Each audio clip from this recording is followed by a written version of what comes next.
Alrighty, guys. Hopefully you can hear me okay. I do want to welcome you back to the Sleuth Intuition channel.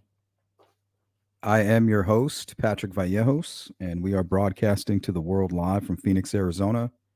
Today we jump back into the case against Richard Allen following his trial. This is the Abby and Libby case, also known as the Delphi murders. Hopefully this will be your one-stop shop for all of the information regarding his trial and all the up-to-date reporting that's been out there. We've consolidated all the information. So it looks like the sketches will be suppressed. That's a given. You know, it's hearsay. We knew that that was going to happen. That was an obvious, even to laymen such as myself. Looks like the defense is going to argue that the crime scene was potentially a dump site. We'll talk about that. And it looks like the prosecution is going to make an argument against the defense's firearm expert who's trying to claim that tool mark science is junk science.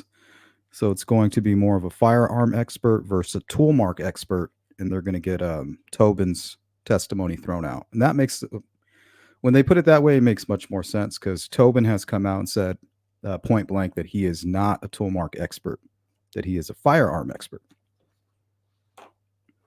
So that makes perfect sense.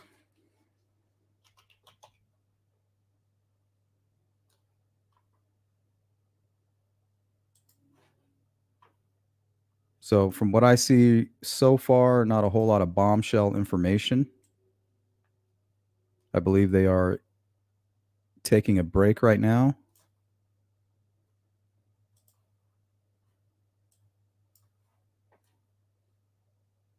So let's go ahead and welcome in Misunderstood. Good to see you. Misunderstood says, I heard Anthony Greeno was in line at 8 p.m. Yeah, I have a video here I'm going to play for you guys.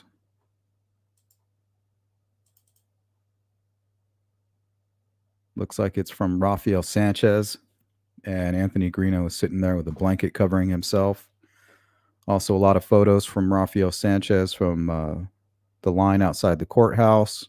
We'll see some photographs from Kit Hanley, a video from Kit Hanley, and some photographs from Samantha Johnson, 13 News. Hey, Tom N., welcome. Good to see you. Thank you for the super chat. I appreciate that. Welcome in, Zoe Kitty.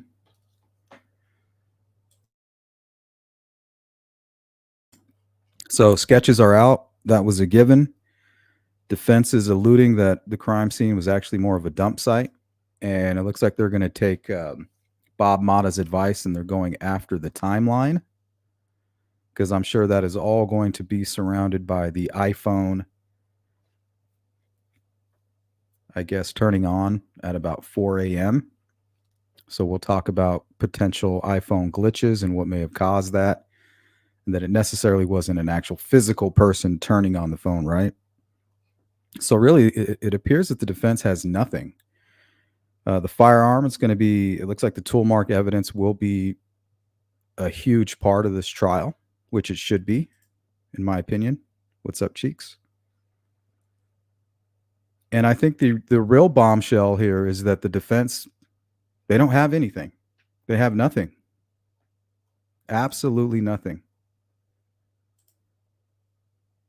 They saw the error in bringing the jury to the crime scene, because, of course, if the jury's there, Richard Allen's there, then they're going to be able to watch his facial expressions and how he reacts. If he's a killer of these two beautiful girls, these teenage girls in Delphi, that means he is somewhat of a sick puppy. And if he is a sick puppy, I feel it's going to be hard for him to hide his facial expressions, reliving what happened that day. That's kind of why I used this thumbnail here. This is a thumbnail screenshot from The Devil's Advocate. And remember, at the beginning of the movie, you have that he's defending that guy who was obviously guilty. And while he's reliving his crime, he's kind of got his hand underneath the table, rubbing it. like a sick predator. So it kind of reminded me of that. That's why I used that thumbnail. I don't know if you guys are familiar with that. I rest my case. Pretty good movie. Good to see you, Cindy. Lack of showing the sketches didn't hurt the defense. If your side by side pics of Richard Allen from the bar were shown, it would explain a lot. Defense is lucky that they are not admissible. Goal is just following the law. Here, and you're right. This was going to be my response to your comment, Cindy. And goal is just following the law. If the sketches were allowed, defense would argue the other way to see Richard Allen in the sketches. Exactly. It's all strategy. It's all chess, sometimes checkers, right? So I feel like when the defense made the request to bring the jury to the crime scene, I feel like the prosecution was just playing a little bit of possum. Like, oh no, please, please don't take the jury to the crime scene. Please don't take them to the trails. Because really the defense, they don't have their narrative or their story straight. They're like, look, they found a hair in Abby's hand. You know, that points away from Richard Allen. But then their whole entire defense is Richard Allen couldn't have done this alone. So which is it? What's it going to be? Hey, Jill. Misunderstood says, I just heard someone's equipment just got confiscated because of trying to film the jurors. Yes. Let's pull this up here. I saw this report from. Here, let me share my screen with you. That way you guys aren't left totally in the dark here. And a lot of this I'm just grabbing off of Twitter as we go along. Media seems to favor Twitter over everything else. But Kit Hanley, and this is pretty recent, says, according to our Russ McQuaid, court started 11 minutes late. Judge Gold announced she confiscated 4 cameras and had the memory cards erased. Those 4 are now banned from the trial, you dumbasses. Among them, a wire service and a network photographer. It never fails, guys. Never fails. Here's an article. I think this is from the Indy Star. I could be wrong. The Indianapolis Star. I apologize. By John Tufts and Ron Wilkins. Police outside the Carroll County Courthouse in Delphi, Indiana, confiscated cameras belonging to a photojournalist ahead of Richard Allen's murder trial Friday morning. Allen is accused of the 2017 killing of teens Abby and Libby. Special Judge Francis Gold made it clear Thursday during a media orientation session that photographs or video of jurors was forbidden, you idiots. On Friday morning, Gannett photographer Alex Martin said he saw 2 vans approach the shrouded fence on the west side of the courthouse and put his camera on his hip when he set the second camera on the ground. So are they trying to blame this guy Alex Martin or what? Alex Martin said he saw 2 vans approach the shrouded fence on the west side of the courthouse and put his camera on his hip. Then the second camera on the ground.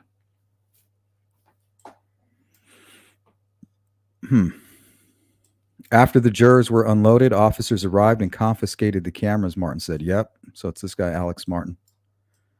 I wasn't taking pictures of the jurors, he said, and he was standing in an approved area outside the courthouse. Martin said 4 or 5 other photographers also had their cameras taken. It has yet to be determined whether the cameras, which included both still photo cameras and video cameras, will be returned. Media rules are strict in the Delphi trial. Goal in the past has been strict with media coverage of possible Indiana's most controversial high-profile murder cases. Despite participating in a pilot program that finally allowed cameras in the state's courtroom, Goal won't allow them in Allen's case at all. In an earlier June ruling, Goal wrote, the court has lost confidence in the ability of the media to cover hearings appropriately. Yeah, so you can blame Goal all you want. It's not her fault. noting she did allow cameras in the courtroom on October 19th, 2023, but the media outlet provided pool coverage that did not follow the court rules. Remember, they published a video of Rosie storming out the courtroom, taking Kathy Allen along with him, and Baldwin cowering in the back hallway. And they put that all over the news. So you can blame her all you want. It's not her fault. Not to mention the day that she allowed cameras in the courtroom is the same day that Rosie, quote unquote, was forced to quit. I don't know if you guys remember that. Shadowbox, good to see you. Silas, Shane, welcome. Jill, Jerry, Cindy, how are you?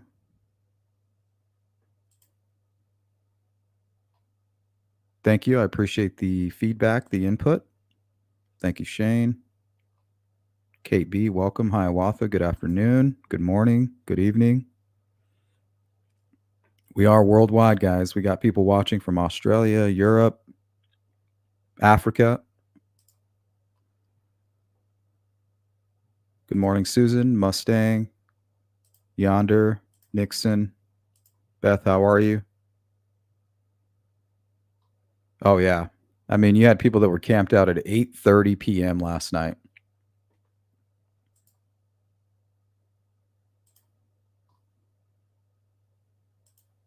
Mustang, welcome in. Anna Melodies.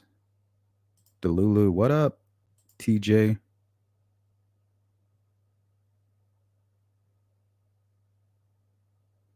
Yeah, TJ says kind of crazy how 3 girls taking a selfie at a bench might be the one thing that nails him. Absolutely. Absolutely. And his own words, right?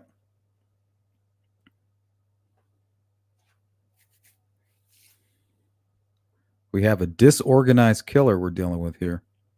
Somebody who is going over and over and over in his mind things that he might have gotten wrong. That's why he came forward. That's why he admitted to seeing the 3 girls. He thought he was helping himself, but really, looks like it's going to be the death of him. Always good to see you, Jill. Bird Brain, what's up? Cheeks, yeah. So this is just the first break. By the time we're done towards the end of the live stream, we're going to get a whole lot more news, and hopefully you guys can help me by providing any information in the chat or send me an email if you guys hear anything, and I'm going to continue to track all of the media groups that are in attendance today, and also some of the locals there that we're in communication with. Hey, Teresa, welcome in. Mustang V Marie, good to see you. Brown Skittle, how are you? Good to see you. Audrey, Augie, welcome in. I heard a news piece. The defense expect to have a witness on the stand for 3 days. Do you think it'll be Richard Allen? I don't know. I don't know if that's a good idea. Jerry, what's up? Nice flex, buddy. Says, what's up, bro? Let's get some justice for the girls and for their family. Please. No use for a name. I wouldn't think the defense would put Richard Allen on the stand, but who knows? Yeah, they asked the jury, what they thought about that idea. Like, would you want him to kind of take the stand and explain to you guys what happened? Would you favor that?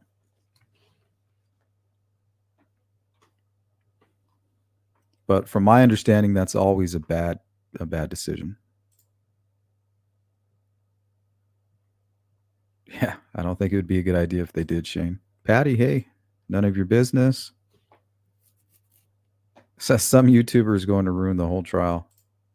So far, it seems like mainstream media is busy doing that. Hey, Thurs, good to see you. Growing Crazy. V Marie, Frank Meister, what up? GP, what up?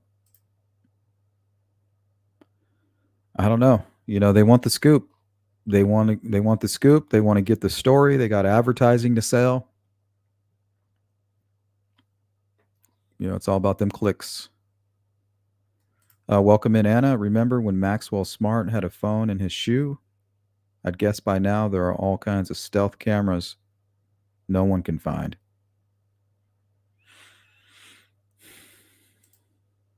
Yeah, they need like a device that can scan for electronic equipment.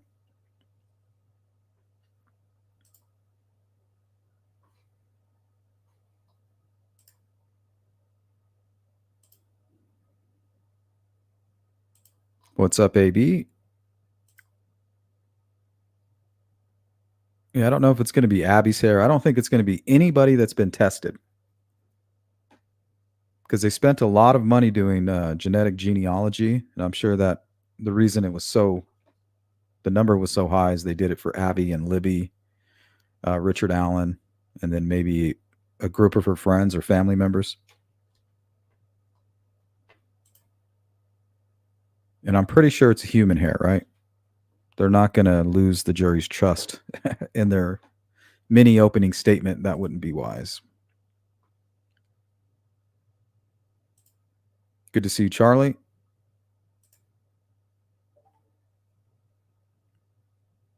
AB, shout out to London. London in the house.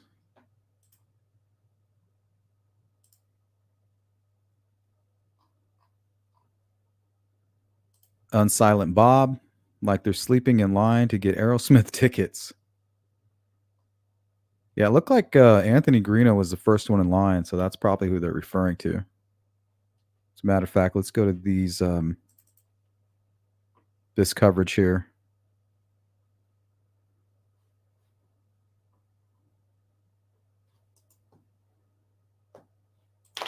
Let me separate these photos from the videos. We'll look at the photos first.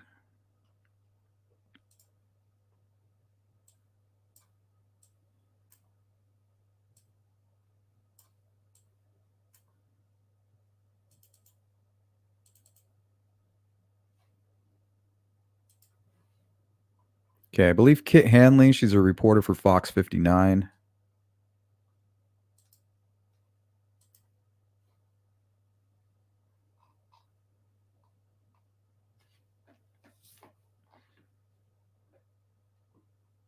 She posted a couple of these on X.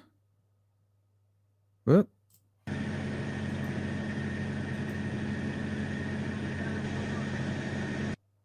Little video.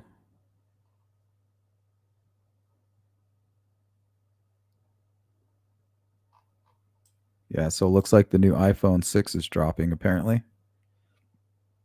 Or the new iPhone. I heard Hannah Shakespeare was there. I think you had Marv sitting up here with Anthony Greeno.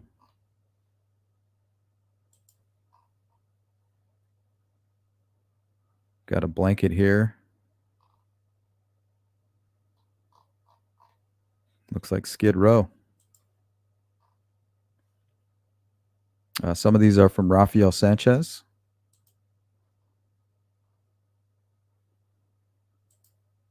And these ribbons were put outside the courthouse to honor Abby and Libby with their favorite colors.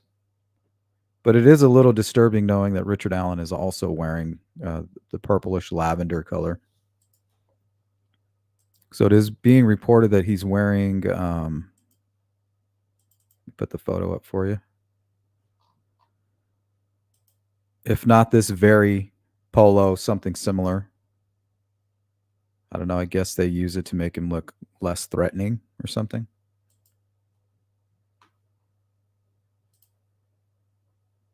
Welcome in Kim Young. Says, my thoughts and prayers are with the families. Justice for Abby and Libby. Rest in peace, baby girls. That was nice of you, Kim. What's up, Boo? Sam Cooley, welcome in. Just the tip, sleuthy goosey. It won't hurt. Let's go ahead and mods, if you guys can get rid of that person.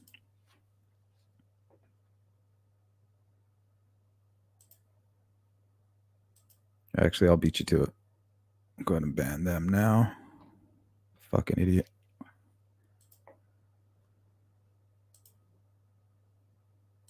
Hey, Tom B. Get to witness a trial of this magnitude and risk it, knowing they are looking for cameras and phones. Shake my head.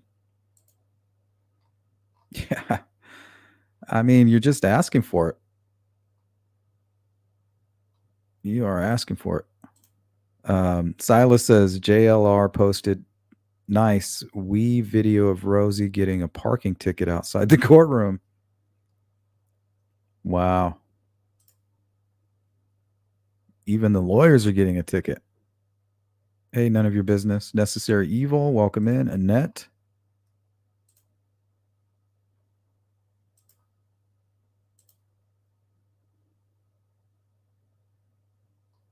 V says, no way Richard Allen takes the stand.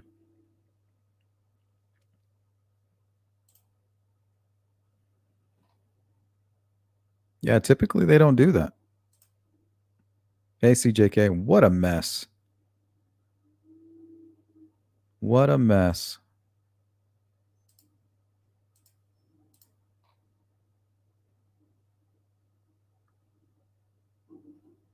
CJK says, it'll be good to hear from Aspen, Turbo, Tom. I agree. Shout out to Aspen, Turbo, and Tom.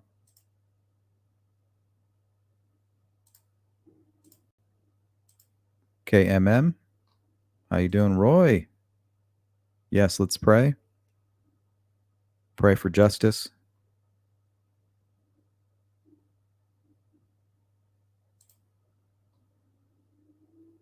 Big networks have nothing to lose. Some of their people get banned and they'll send in others.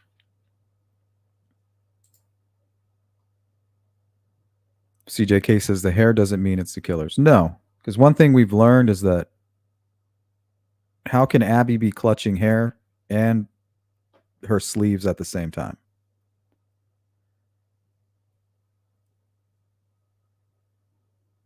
And of course, we don't have all the information. There's rumors that the hair was wrapped around her finger, that it's a woman's hair, long strand of red hair. That I haven't been able to verify. But one thing I do know is that she was clutching her sleeves. I've had multiple people confirm that with me.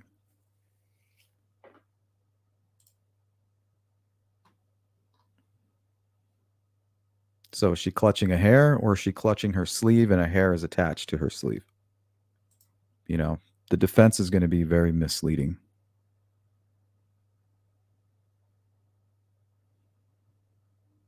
Yeah, that's true.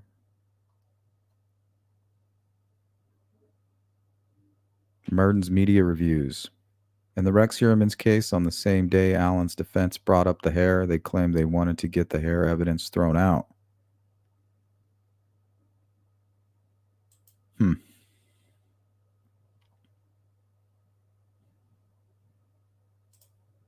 What's up, Boston Christian? Welcome in. Jill says Marvin Greeno were the first two. That's what it looked like. Lorraine Perez, good to see you. Mitochondrial DNA is too similar and will match X amount of population through maternal lineage, which is good in some way because then they can't exclude Richard Allen, which is a good thing to say in court.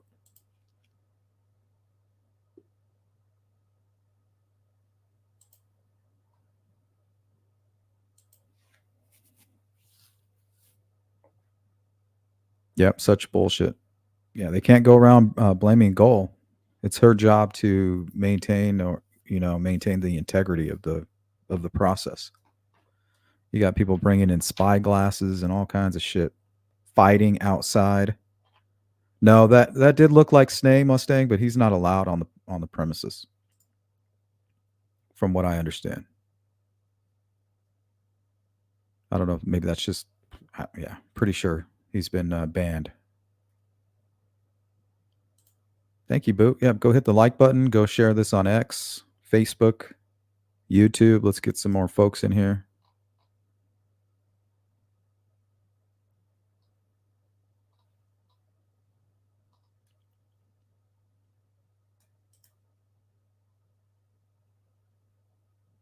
Yep, Allen's defense is using a narrative the bodies were moved is a pretty low move of them. I don't know. A lot of people subscribe to that. Here, let me show you. This is really old. This is Mike Patty talking to a really great podcast titled Murder in My Family. So let me show you what Mike Patty had to say to these folks. I time stamped it, so just give me a second. Okay, let me know if you guys are having trouble hearing this. Once again, this is a podcast titled Murder in My Family. This is one of their episodes on Delphi, and they're going over a lot of the rumors and speculation. And this is Mike talking about the girls possibly being dumped at that location. Listen to this. One of the things I just wanted to ask about, and maybe you know this, maybe it's something that police have chosen not to share. There was some discussion that possibly their bodies weren't there the night before when the search was happening, that they may have been put there, wound up there after the initial search. Do you know about that? Is that true or accurate? Well, I've had nothing from the police officially telling me that, but just based on facts and information that I've collected, I have no reason to believe that they weren't there and they weren't brought back. And that's just based on the fact that I've talked to a lot of people who were involved in the search or involved in different aspects of this, and but nothing official has been said. Yeah, this is where they were. This is where they've been. They haven't been moved, because obviously until we catch the perpetrator and answer all these questions, you don't know exactly what happened. So that's from Mike Patty. It doesn't get any closer to the investigation than that. So it was not made clear to them whether or not it was a dump site or not.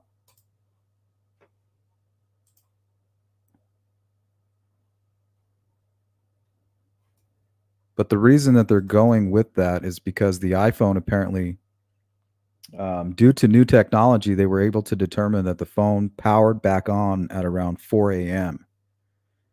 And we know that at 3 a.m., the fire department, Mike Patty, and a whole group of folks were down there at the bridge. And there was an interview done with one of the searchers. His name is Eric Williams. He said right around that same time when the fire department was down there searching for the phone, because there was a 2 a.m.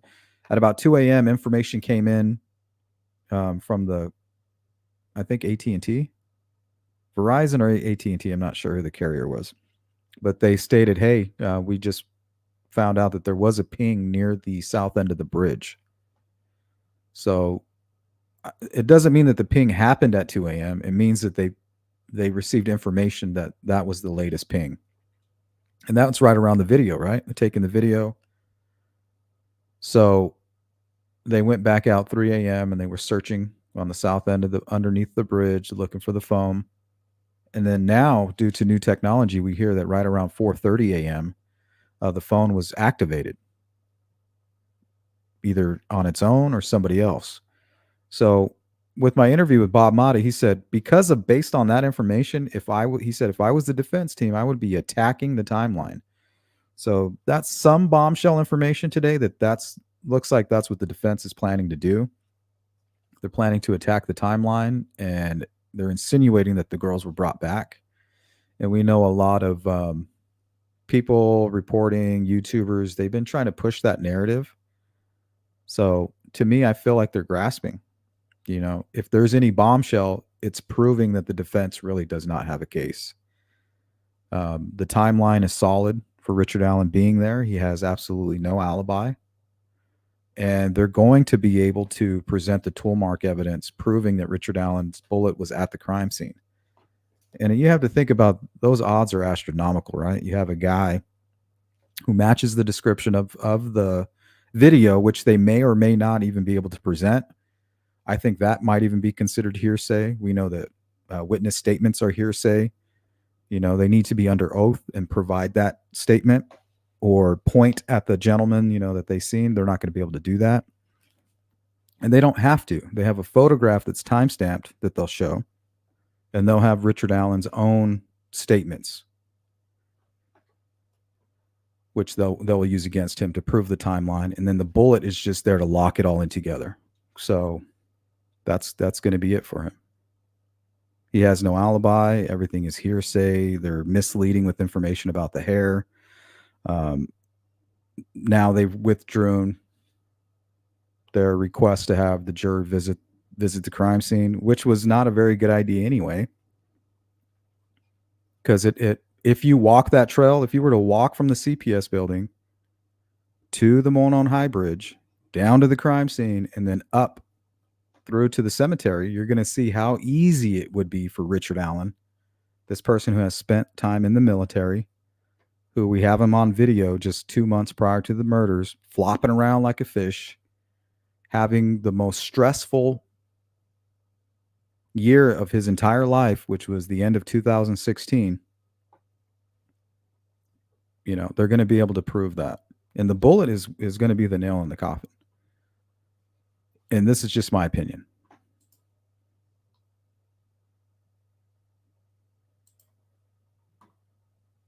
So one thing I've doing my own investigation here. I've gone through some of these iPhone 6 forums, and let me read some of this to you. And this is all based mainly on water damage. So this was posted March 11th, 2018. My iPhone 6 has some slight water damage a few weeks ago, and for the next 2 days, the home button was giving me a lot of problems. My phone will be sleeping, and then without touching it or any movement whatsoever, it wakes itself up. And sometimes will take itself to type your password, take itself to the type your password screen. The home button also wouldn't work at all, so I had to wait until I had a notification on my home screen to turn on my phone and go into the app. This was 3 weeks ago. Then yesterday, after 3 weeks of working perfectly well, I noticed my phone started waking itself up without me touching it or pushing the home button. It just wakes itself up over and over again. It's been draining my battery significantly. The home button also stopped working half of the time, though half of the time when I push it, it does take me home. So that's one report there from an iPhone 6 user around the time of the crime. This is October of 2016. They titled it, "Water Damaged Phone Keeps Turning Itself On." Last night, and this is on an iPhone 6 forum. Last night, I set my phone down in the cup holder of my car, forgetting there was already a cup of water in it. It took about 3 minutes for me to realize what I had done. I shook out the water and took off the case and unfortunately turned the phone off and then back on. When I got home, I turned it off completely and put it in a bag of rice. Now, 12-ish hours later, my phone keeps turning itself back on. When I touch the home button, it immediately goes to the slide to power down. So if iPhone 6s are being reported that after water damage, late hours of the night, they're turning themselves back on, we know that the girls crossed the creek. We know because we've had reports, official reports that were released about the girls being covered in mud, being wet, clothing wet, muddy. And I'm being told by folks who have seen the crime scene photos that their legs are completely covered, their knees are covered in mud, or at least the clothing and Libby's clothing is covered in mud. And it appears that she crossed the creek. So I think it's a given that they did cross the creek, and if they did, the phone probably got wet, maybe even completely submerged at one point. So I can go on. When an iPhone dies, it isn't genuinely empty of battery power. Instead, a small percentage remains to power its wireless chips that can be used with the Find My feature. If you've ever lost your iPhone, you know that you can utilize the feature to track its location. Few know that it works. Well, this Find My app was removed from Libby's phone, but what they're telling you is that that's what activates the Find My phone, is this little bit of battery that's preserved even when your phone's shut off. Few know that it works even when the device is switched off or the battery is dead. That's because the chips never deactivate. Even when the phone enters power reserve mode, So you can still ping your iPhone to track or locate its position through a desktop computer or any device. So they are going to have a hard time proving that somebody physically turned that phone on.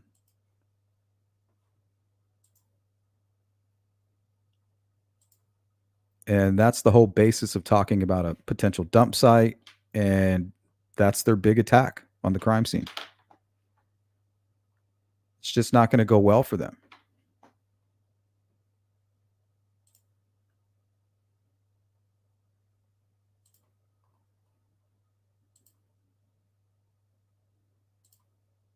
Hey, Don, welcome in. Getting over hip replacement, justice for those beautiful girls. I hope you're feeling better. I hope everything was successful and it all goes well for you. I've had hernia surgery. It's nothing compared to that, but man, you want to talk about some pain. Feels like you got hit by a truck. I'm confused. I thought this was going to show us the trial. Did they change their minds? Yeah. I think later on today you might see some exhibits or you might see some clips here and there, but yeah, it's definitely not going to be televised. I don't know if Tom is there, but I think Turbo, maybe Aspen, might be there. I'm not sure. Return the Diamonds, what's up? Prayers for the girls, the families, and those overseeing this trial. God bless them all so that justice is served. Thank you, Diamonds. Just heard the hair was a female relative of Libby's, easily explained. Yeah, and if you guys have any proof of that, all you need to do is email it to me because we are hearing a lot of rumors.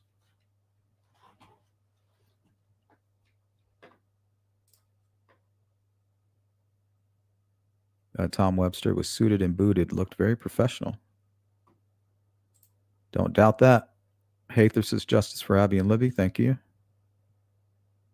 Yeah, because the hair was stuck to a sleeve. Yeah, and we did our own. We did our very own experiments on that, right? We did it live. So I recommend you guys go do the same thing. Go grab the nearest hoodie. Like for example, I have one that I keep here in my office for when the weather gets cold. I keep the window open. I also went into my closet and grabbed 3 others. Now, 3 out of the 4 had hair right at the end of the sleeve that did not belong to me. Human hair. Looks maybe one of my daughters or my wife. So I recommend that you guys go do that same experiment. So if I was found with my hand clutching my own hoodie, the defense can say, well, he was clutching a hair, right? But really, I wouldn't be clutching a hair. I'm clutching a hoodie, and there just happens to be a piece of hair attached to the sleeve. Good to see you, Miss Kitty 213. Says Shane, I think Tom always looks professional. I was thinking the same thing. No baggy shorts and a Kiss t-shirt for our Tom. I don't know. I wonder if he ever lets loose.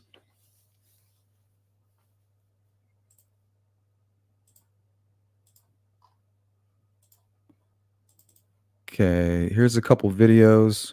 This one, I believe, is from Rafael Sanchez. Now, this is very early on. And I think you're going to see Greeno, Marv, and another woman sitting here. And I think the green chairs might belong to Hannah Shakespeare and a partner. So shout out to Rafael Sanchez. Probably the best thing we can do. Ted says hello.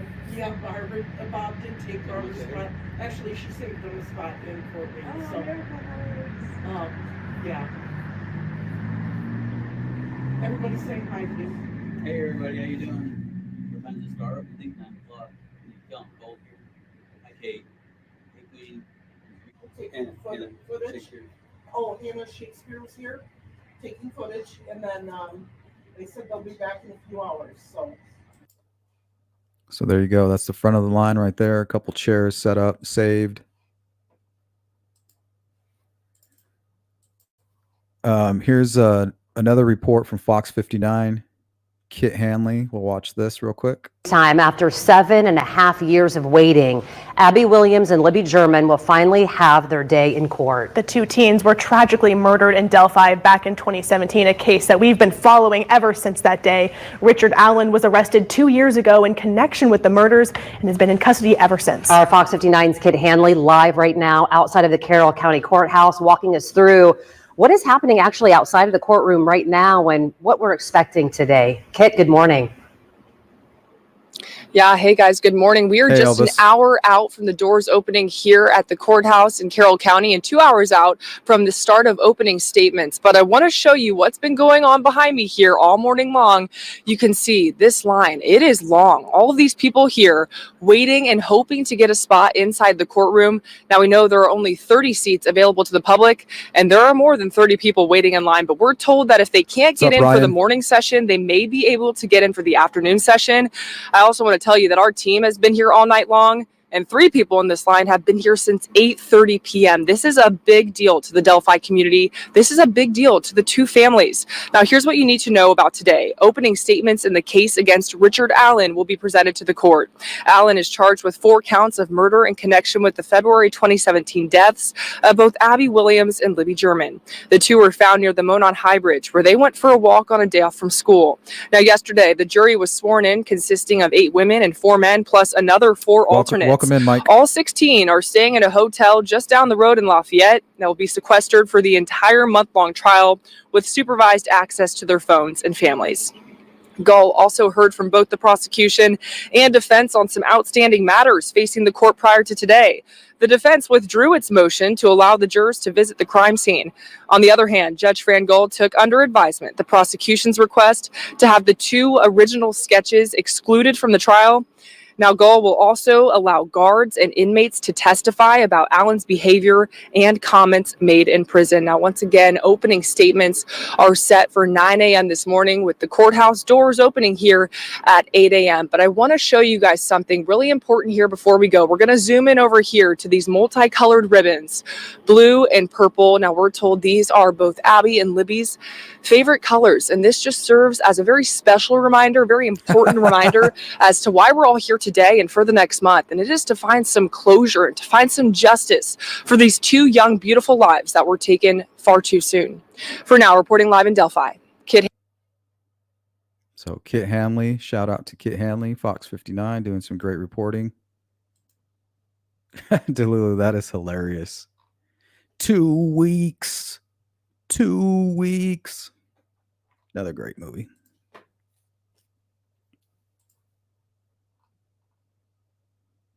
Let's go up to a couple of these new names here. Mike Dorado says, did you already make up your mind? It's not about me, Mike. It's not about me.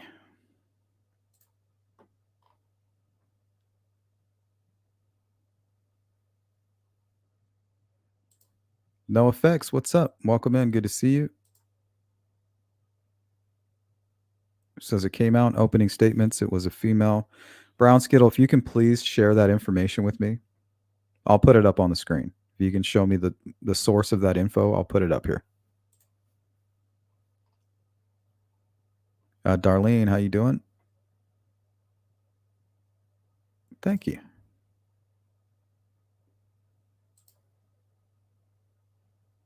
In that terrain, moving 2 bodies away and or back to that place isn't happening without leaving significant evidence of the movements. Possibly. I can see why people think that. You know, you have the 2 a.m. ping information. You have the new 4 a.m. phone activating information. You have talk about blood being found in somebody's garage or a shack. There actually is a shack not too far from there. You have what else was it? Oh, you have Abby being reported on her death certificate having died on the 14th. So, I mean, I can see why people do believe that, but there's reasons for everything.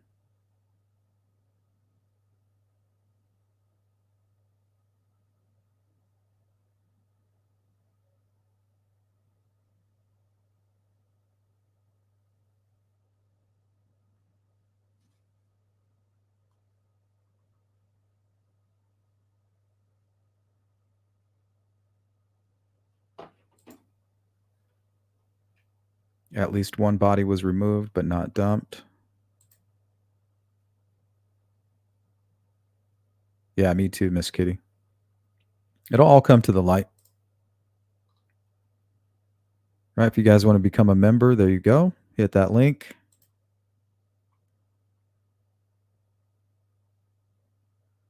Silas says, I'm sure they will point out him trying to change the time he said he was there. Yep, and before all the information came out, he told Dan Duhlman, like, look, I was there between 1:30 and 3:30. Right? That fits perfectly with the timeline.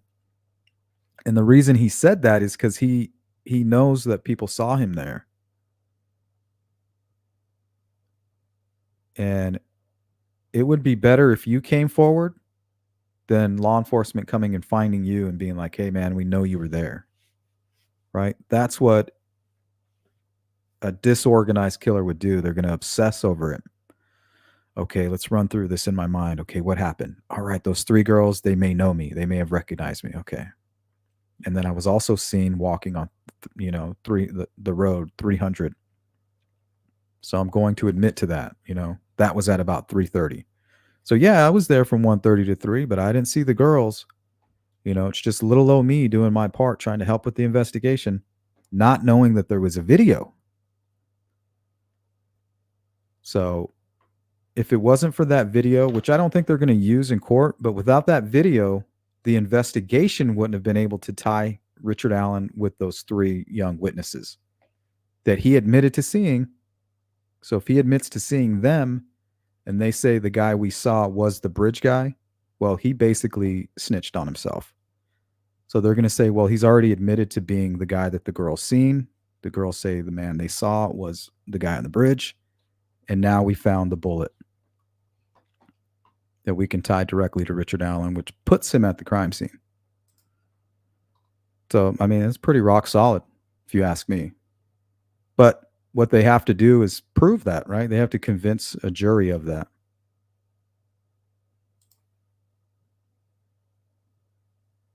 AT&T, thank you. Thanks, Miss Kitty. Apparently, Allen's family showed up. Wonder what they'll think of the horrific details of his murderous hands. Allegedly.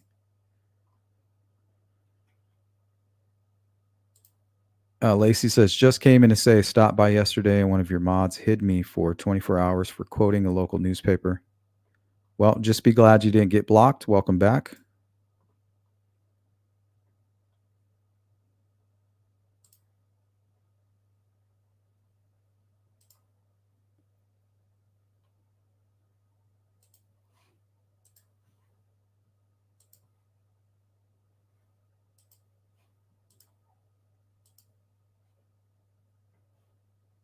Okay, you guys talk amongst yourselves. I'm going to go refill my coffee. Give me about 60 seconds. I'll be right back.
All right, thank you guys.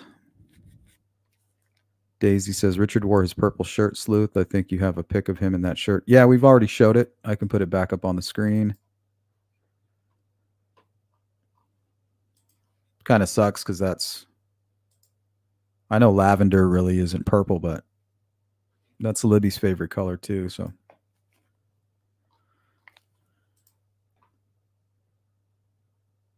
Kim says, I would love to know what the real relationship was between Richard Allen and his daughter. Well, she's on the defense's witness list, so I believe they're going to use her as a character witness, saying, my father never did anything appropriate to me.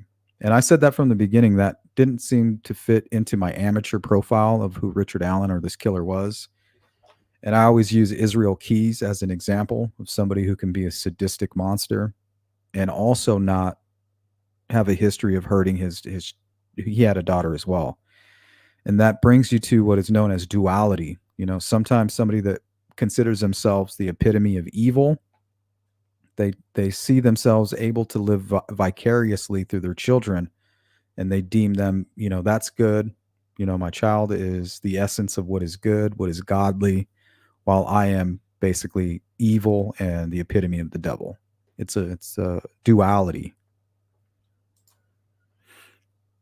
So they feel like the only way they're ever going to be good at all ever in this world is living vicariously through their children, who they consider to be good.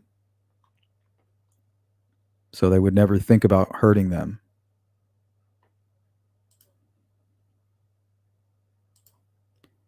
Is that a good example? I don't know. I'm not an expert. Like I said, I've created this space for you guys, to be fair as possible, safe as possible, but you do have to sit through my opinion. That's the price you pay, if you can.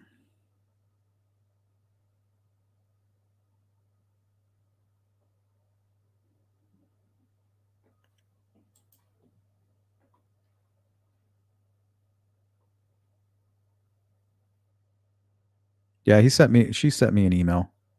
Like I said, I trust my mods. They know what I expect of them. And just be glad that you didn't get blocked. And typically they're going to give you a warning. So, and we definitely don't like any distractions here.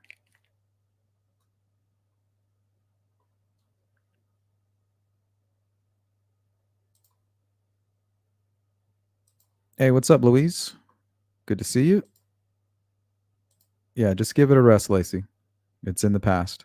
If you keep harping on it, it's just going to make things worse. It's becoming a distraction.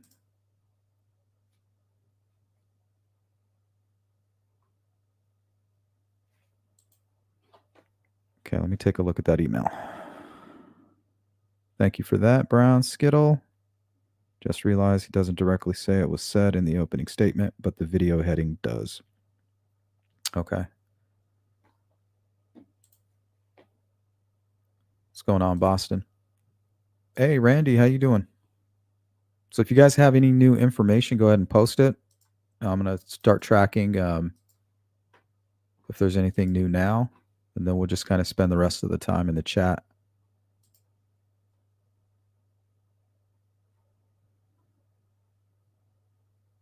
Okay, let's see. This is something from I'll Be Frank, tagging me in Twitter. Thank you so much, I'll Be Frank. Shout out to you. Says here, Baldwin said hair found in Abby's hand had a root with DNA. The DNA seemed to possibly match a female relative of Libby and not Allen. In 7 years, they never turned over the mother or sister's hair to be tested for DNA, Baldwin said. Interesting.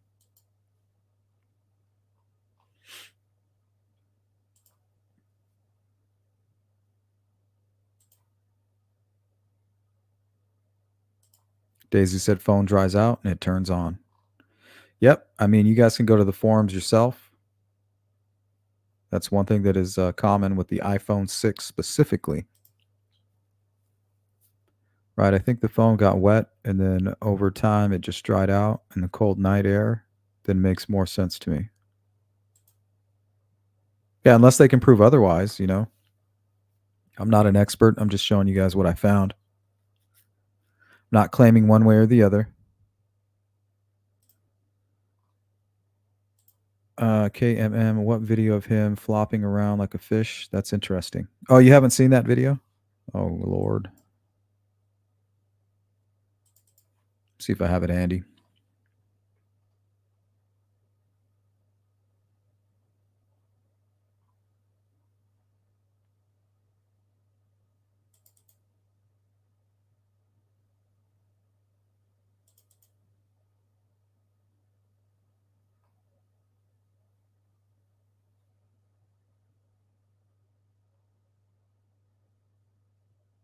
Oh, hopefully I didn't lose it.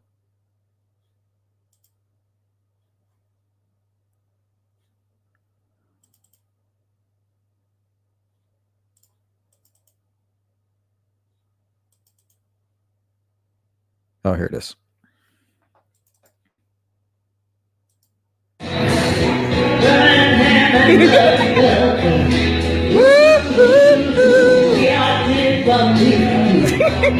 Okay, now this video is December of 2016, just a few short months prior to the murders, showing Alan extremely slim and slender. And you're going to see just how agile he is.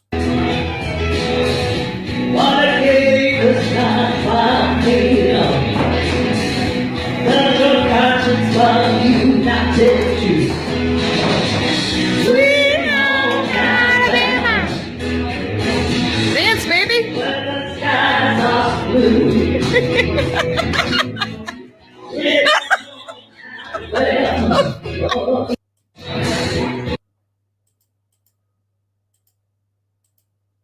There he is, flopping like a fish. Dance, baby.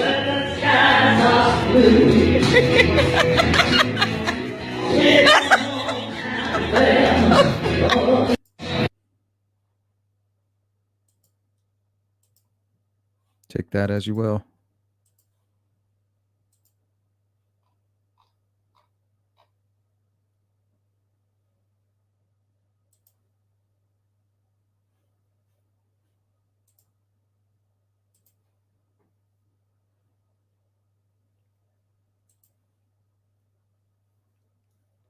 If you guys want to know more about Tobin and how they're trying to get the bullet, all that information thrown out, or at least get Tobin, his testimony added, where he's calling tool mark evidence, he's calling it junk science. Well, he's not an expert on that. So once again, shout out to I'll Be Frank for tagging me in that. That's good information.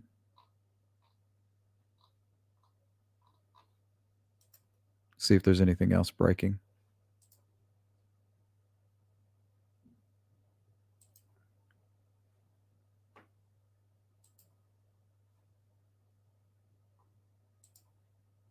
Okay, this is from Angela Ganot, 12 minutes ago.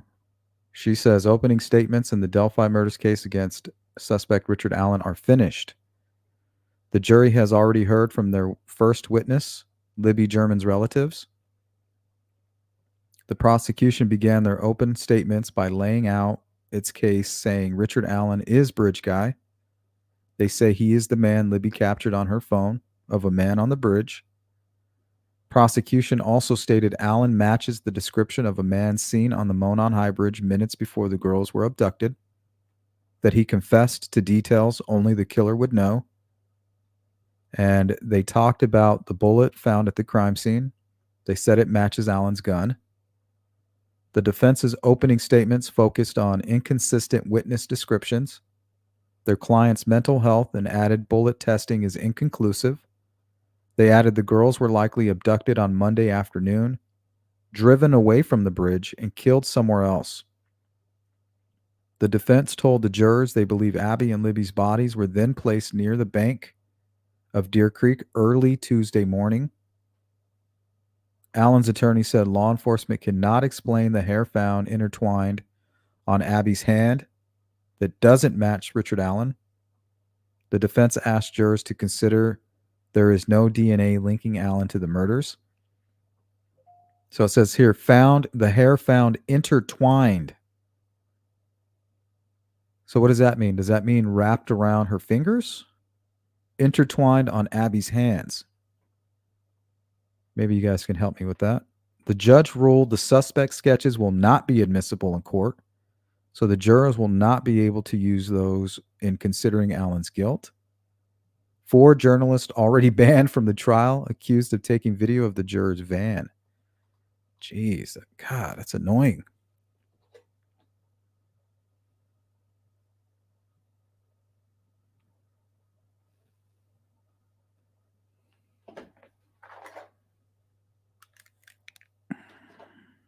All right, I'm getting some emails too here. Let me go to my emails, guys.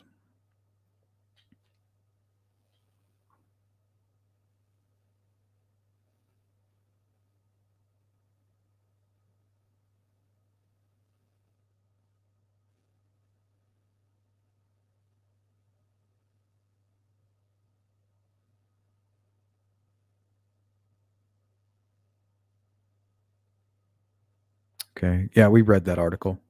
Thank you, Cheeks. We read that early on in the stream.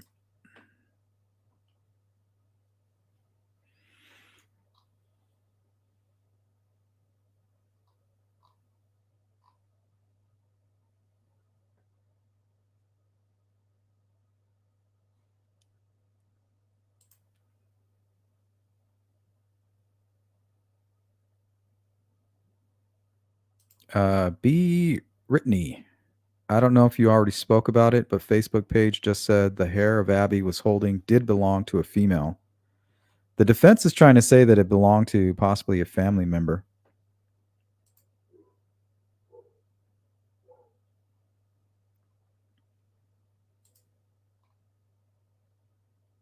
Delulu says, I think justice will be served. Yeah, I mean, it's not looking good for the defense, in my opinion. I mean, they're going to try to prove something that almost seems impossible to prove. But you have to ask yourself, what's going on with that hair? Why wasn't it tested? You know, we struggled to try to understand a motive.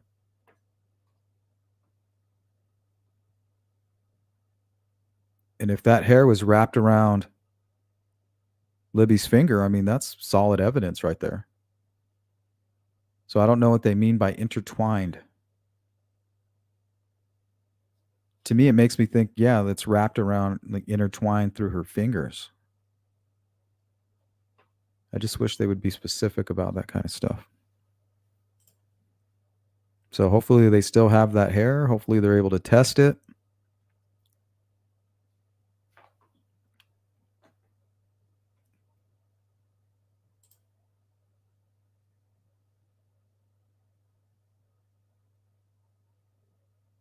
Thank you, Shane. Yeah, if you guys haven't liked the video already, I think that's pretty much everything that's up to date. So we're going to, if you guys find anything new, send it to me. We're going to catch up on the chat and then we'll get out of here.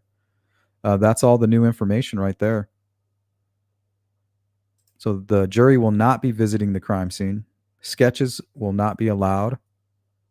Looks like they're still fighting on whether or not to let firearm expert Tobin to testify in court, calling the tool mark evidence junk science. And at one point it was junk science, but they're using new technology not only to try to prove that Richard Allen is guilty, but they're also getting people off, you know, with the same technology. There's people being released from prison now that were convicted back in the 90s. So the same technology that they're saying is going to prove Richard Allen's guilt is the same that's proving that tool mark evidence was junk science just 20 years ago. 20, 30 years ago. Gravis's Tom is there. Shout out to Daisy, says justice for Abby and Libby. Thank you. So thank you, Tom, Jerry, Tom again, and Daisy. Shout out to you guys for sponsoring today's live stream. Kitty Cat, good to see you.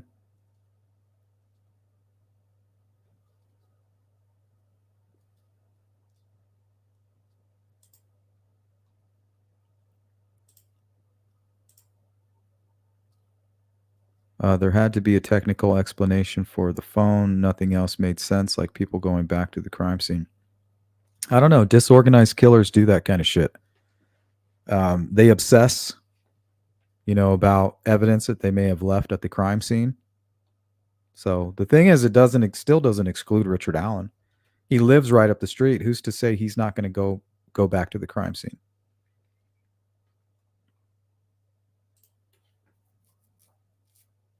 Thank you, Beth. Always good to see you. I shed hair like crazy, and that polar fleece material really grab it and hold on. Yeah, I would like to know more about what they mean about hair being intertwined.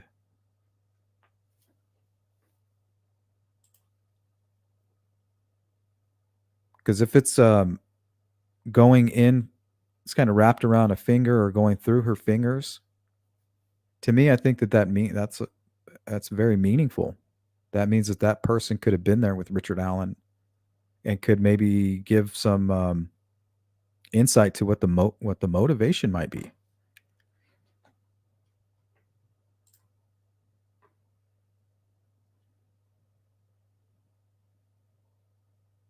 Then again, it could mean nothing, right? It's not her hoodie. She wasn't wearing it. She was most likely made to put it back on or put it back on after an attempted sexual assault or a murder. And her hand could have gripped into the hair that was already there. So I just don't know how they're going to use it. But it would be, I think it's important to pinpoint who it is. Whether it's a family member, friend, and then, just try to figure out where they were at the time of the murders. 100%.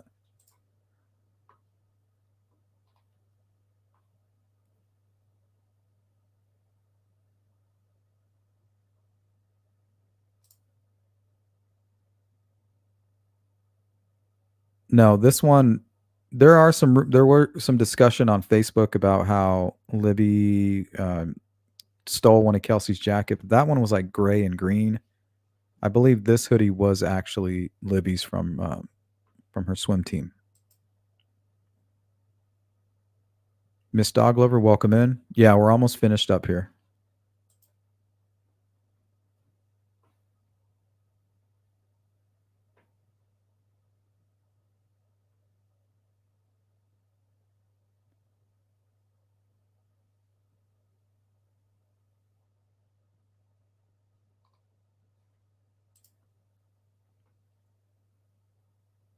Hair was confirmed to be a female relative of Libby.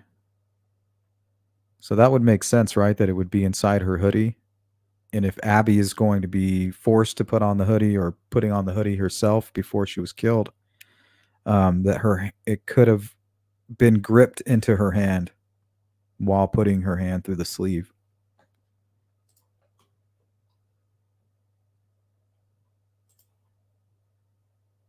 Yeah, because it wouldn't take long. Whoever they find out the hair is, it wouldn't take long to exclude them. Like, okay, where were you?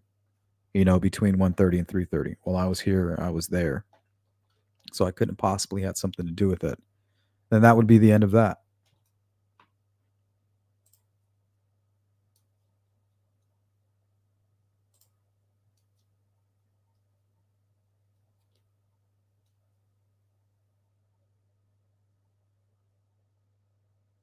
Rivas is absolutely not easily explained. Yeah, we don't know when she put the hoodie on. That's the only problem. She could have put the hoodie on after she crossed the stream. There could have been an attempted assault.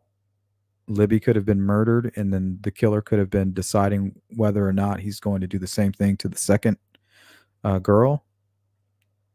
He allows her to get dressed. She puts on the hoodie, puts her hand right through the hair. Now it's in between one of her fingers. I mean, sounds pretty easy to me. But I'm not saying just brush it aside. Whoever that hair is, they should be looked at, which they most likely will. And then it'll be nothing, right? Where were you at the time of the murders? Well, here, I've already proven my alibi. Then it's a non-issue.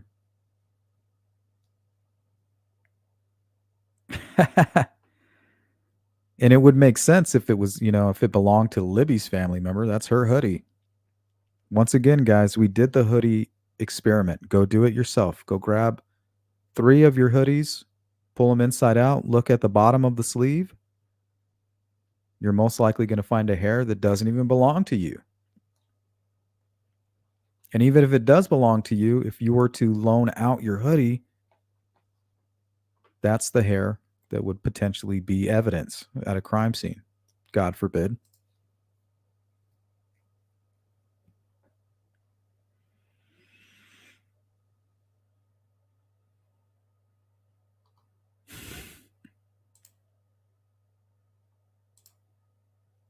It is Misty Free. Hannah and Tom was there when I got there. Thanks, Randy. It was transferred hair. They used Kelsey's hoodie. Exactly. That makes sense.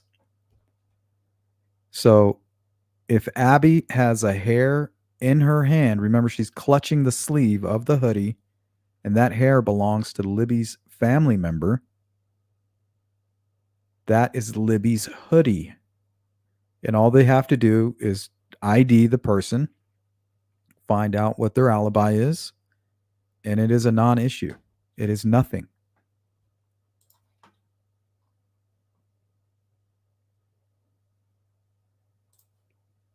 Seems pretty cut and dry to me.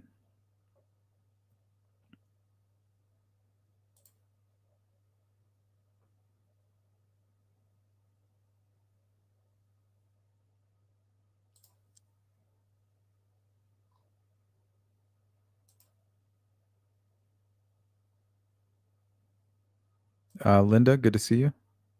Yeah, parking sounds like a nightmare. I was hearing reports that even Rosie got a ticket. Like, that doesn't seem fair.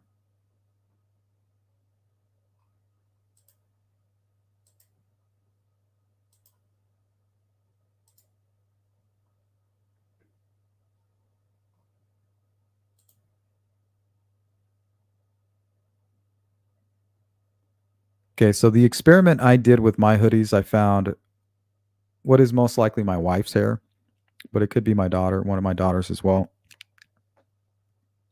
Now, for whatever reason, let's say I give my hoodie to the Goodwill, or a friend of mine is borrowing it, or even me, if I became a victim, they're going to say, well, we found your wife's hair at the crime scene clutched in your hand. Okay, well, find out the alibi of my wife, and then you can go ahead and determine that she's not responsible for the crime or didn't take part in it, because she was obviously, somewhere else when the crime happened. It is then a non-issue, because the hair, for one, should be there, has a reason to be there, and this person was obviously somewhere else when the crime took place. Pretty simple. So I feel like things are not looking good for Richard Allen. That's just my opinion. So I believe if they can prove beyond a reasonable doubt that that bullet was cycled through Richard Allen, what are the odds that the man that has admitted to being there, admitted to seeing the girls, and the girls who admitted or had stated that he's, the guy they saw was the bridge guy, and now his bullet is being proven to be cycled through his gun? If you can somehow convince yourself that that's not damning, don't get upset with me, because it's just my opinion. Like, that shit is not good for Richard Allen. So if anybody helped, if anybody else had anything to do with this, if this is some kind of a ritual, he'll be the one to tell you all those details. That's if they can prove that bullet was cycled through his gun. Now, remember, at one point, tool mark evidence was junk science. But the same technology that's being used to tie that bullet to his weapon is the same technology that's being used to get people out of prison right now. Because yes, at one point it was junk science, but you can't have it both ways. You can't call it junk science and then use it to get people out of prison and then say, oh, well, we can't use it to put men in prison. It just doesn't work that way. It's all or nothing. Anna says, if the hair's donor was identified and it was family, etc., the defense wouldn't make such a big deal about it. Well, here, let me read this again. For all of you who are just joining, it looks like this is the most up-to-date report by Angela Gannot. She titled this Delphi Breaking Court Details. She says opening statements in the Delphi murders case against suspect Richard Allen are finished. The jury has already heard from their first witness, Libby German's relatives. The prosecution began their opening statements by laying out its case saying Richard Allen is Bridge Guy. They say he is the man Libby captured on her phone of a man on the bridge. Prosecution also stated Allen matches the description of a man seen on the Monon High Bridge minutes before the girls were abducted, that he confessed to details only the killer would know. And they talked about the bullet found at the crime scene. They said it matches Allen's gun. The defense opening statement focused on inconsistent witness descriptions. You know, we have some that said the killer was wearing all black and this and that. You know, to me, I never put too much into that because it doesn't matter. Once they say, hey, the guy that I saw is the guy in the video, that's all, you know, that's all water under the bridge. That their clients, hold on. Opening statements focused on inconsistent witness descriptions, their client's mental health, and added bullet testing is inconclusive. They added the girls were likely abducted on Monday afternoon, driven away from the bridge, and killed somewhere else. That's going to be extremely hard to prove. Think about that timeline. Like you're creating this whole new narrative, this whole new timeline with nothing but gaps. And then when the prosecution is going to present their timeline, you have the photograph timestamped at 1:26. You have the Hoosier Harvest Store video of what they believe is Richard Allen's 2016 Ford Focus hatchback heading towards the CPS building where they believe the killer parked, and Richard Allen stated he parked there and originally told Doolin that he was there from 1:30 to 3:30, exactly the time frame where witnesses saw him on the trails. Now, he thought he was being smart by saying that, but the truth is he's only confirming the prosecution's timeline. Now, the defense is bringing forth a new timeline that can't even be proven, no alibi. I mean, you guys, this is not looking good. Allen's attorney said law enforcement cannot explain the hair found intertwined. And I don't know what that means. In my mind, that's the hair is going inside of the fingers. Possibly. I don't know what they mean by intertwined. On Abby's hands that doesn't match Richard Allen. The defense asked jurors to consider there is no DNA linking Allen to the murders. The judge ruled the suspect sketches will not be admissible in court, so the jurors will not be able to use those in considering Allen's guilt. 4 journalists already banned from the trial accused of taking videos of the jurors' vans. Wow. Thank you, Shadowbox. Have a great flight. Be safe. Have fun in Vegas. Take care of yourself. TJ, thank you. We're all going to need a long, hot shower after this trial, but thanks for always being a place to chat. You do good work, Sleuth. I appreciate that. Thank you for saying that. Melanie, thank you. Thank you, Sleuth, for being the voice of reason. I appreciate that.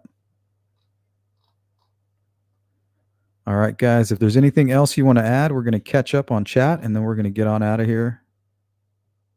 Good to see you, Saska.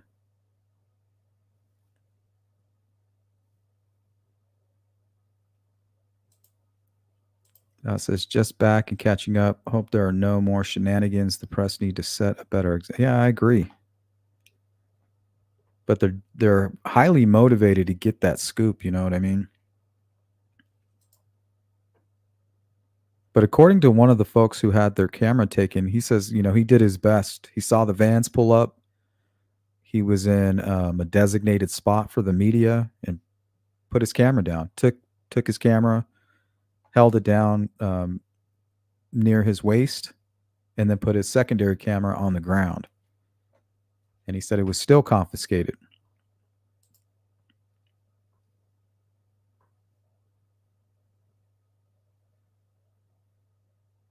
Yep, that's some good advice, Shadow. Just be patient. As per Barbara McDonald on Court TV.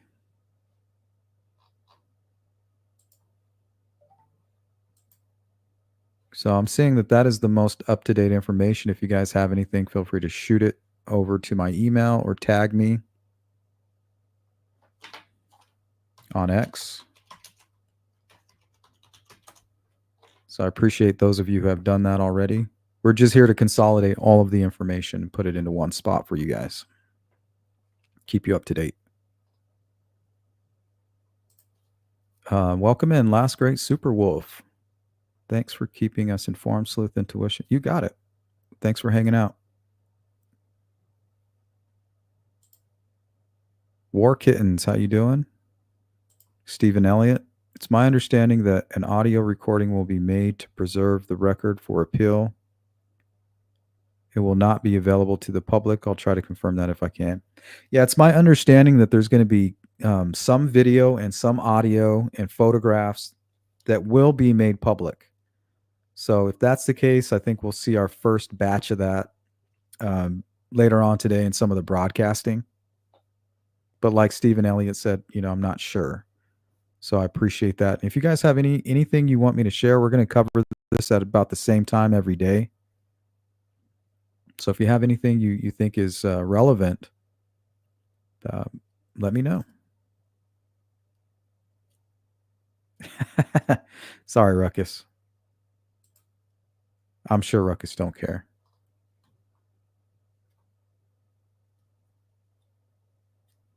Brown says, sorry, yeah, it was Kelsey's hoodie. Yeah, and it might be. She was on the swim team as well. So, I mean, it would make sense if Abby is wearing Libby's or Kelsey's hoodie, that it would be one of their family members' hairs, right? And it would be extremely easy to exclude them. Okay, we've identified the hair. Where were you between 1:30 and 3:30? Okay, obviously you had nothing to do with this crime. Then it turns into a nothing burger. Just like everything else that the defense has provided. Whether or not you guys want to admit it, that's just the facts. Lori Clayton, hello everybody. I hope you're all having a fantastic day. Thank you. Justice for Abby and Libby is finally coming around. Rest in peace, Abby and Libby. Thank you, Lori. Yeah, it's not looking good for the defense right now. They're trying to create this long timeline of kidnapping, leaving the area. There's absolutely nothing to support that. I don't know. Are they going to try to point the finger at Pat Brown? A lot of people were very suspicious of him. All right. They say there's no DNA and nothing tying Richard Allen to it. So that means that they're going to have to do the same for anybody else that they try to mention. So they got an uphill battle. From my understanding, Richard Allen has no alibi. So we don't know if he's guilty or innocent. I'm just stating the facts, guys. This man has no alibi.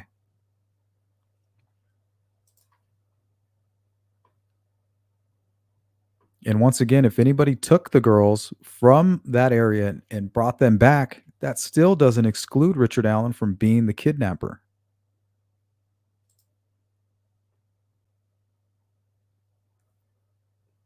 Yeah, you got Tara German, Becky, Patty, Kelsey. I think you even have Libby's little sisters who had red hair. I don't know if they were in the picture or not.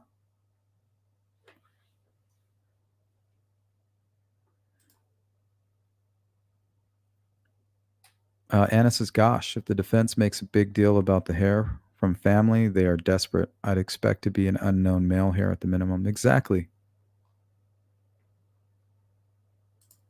It's going to be simple.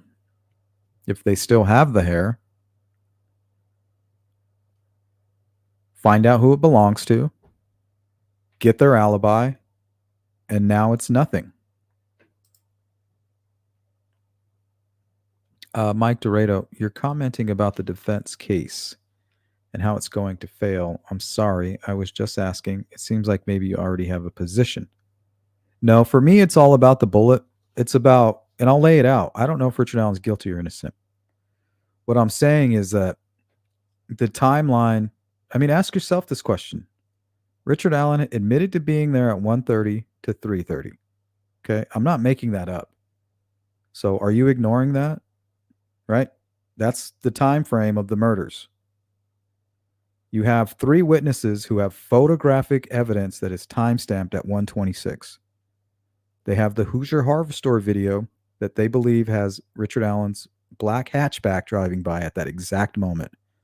So the moment you have 3 witnesses hanging out at this bench that's pretty close to the Freedom Bridge, you have Richard Allen showing up and parking at the CPS building that he's admitted to. Okay? He said to Dan Doolin, "Yeah, I saw 3 young girls, one was taller than the others."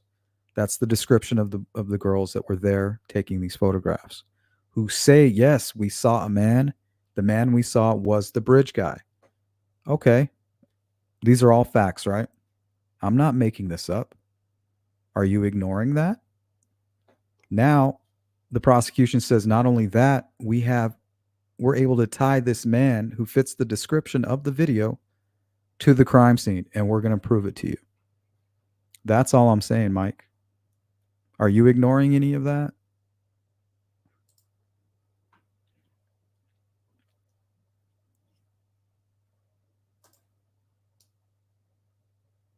So for me, it's all about the bullet. If they can prove to the jury, I believe that that's beyond a reasonable doubt. And remember, they're not here to say Richard Allen took the girls across the creek, that they did all this. They're just saying, hey, we know he's the bridge guy, which most likely makes him the killer. And if he wouldn't have kidnapped them, the girls would still be alive. If they can prove that to a jury, he's going to jail most likely for the rest of his life. Hey, Julia Burns, what's up? What is up? Excellent. We'll hit him with the Burns. Peepo Jr., did he have a cell phone on him? He could not know who was there exactly. He said he was looking at a stock ticker on his phone.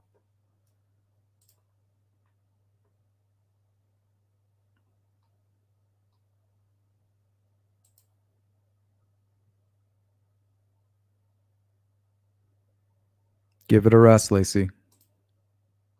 It's going to be your last warning.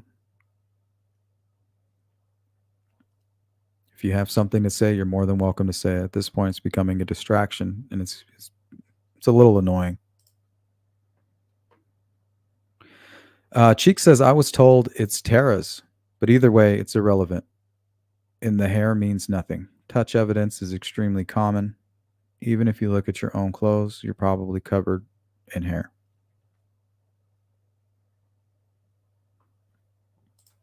Yep. And whoever's hair it belongs to, it's that simple. What's your alibi? Not that you even need one. But I know the defense is going to want to say that, like, hey, this person, they didn't even get their alibi. But to me, that's as simple as it is. Okay, the hair belongs to Kelsey, Tara, whoever. Where were you at the time that this happened? Now, remember, these guys were looked at early on. Like Kelsey, she was interrogated hardcore. You know, she felt like they were considering her as a suspect. But that's what investigators do. They eliminate, you know, it's like whenever there's somebody's wife or husband is killed, they look at the spouse first. Because they're not going to go on a wild goose chase when they know the percentage of these types of crimes and who's involved. So that's why it's always good to cooperate with law enforcement. Give your DNA, prove your alibi, take a lie detector test, even if you just lay out specific questions. Like, did I have anything to do with the murder? Did I have any reason to kill this person? Do I have any information, you know, that might help explain why this happened? You know, approve a list of questions. Things like that.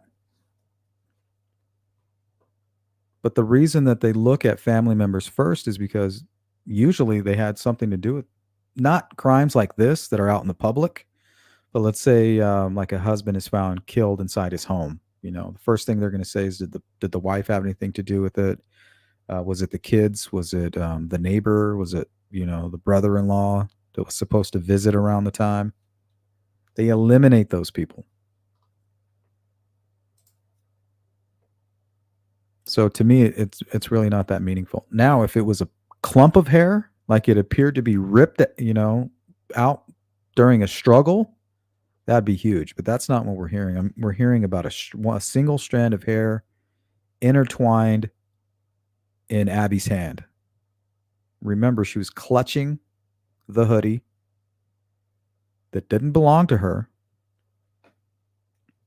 And by putting her hands through that sleeve, you could easily slide your hand right through that hair. So, in my opinion, it's just not looking too good for Richard Allen. The defense is creating some crazy timeline about kidnapping the girls, taking them away from the scene and bringing them back. Like, where are you getting that information from? Like, you're going to have to prove that. And when you look at the prosecution's timeline, it's laid out. That's why they do not want the jury to be at the crime scene. Because if you get out there, it's going to make perfect sense. Like, okay, we got this guy driving by the Hoosier Harvest store right at 126, right when the three girls are taking a photograph. Richard Allen admitted to being there at that time, around 1:30. He admitted to parking at the CPS building. He admitted to seeing the three girls. They saw him. They say the person they saw was the bridge guy. I mean, it's to me, it's cut and dry. And the bullet is just everything. It's just what's tying it all together, what brings it full circle. And that's what's going to be the unreasonable, or what proves that he had something to do with this murder. It's not like I have something against Richard Allen. Yes, I'm most likely biased, but those are the reasons why. I'm not ignoring those facts. I'm not saying, oh, well, what about the crime scene and the sticks and all of that? Doesn't matter. Richard Allen, they're going to prove Richard Allen's the bridge guy. So if you want to know anything about that crime scene, he'll be the one to tell you. Jim Minshell, if Gray Hughes was in that courthouse line, he would be berating everyone in front of him and constantly begging for money.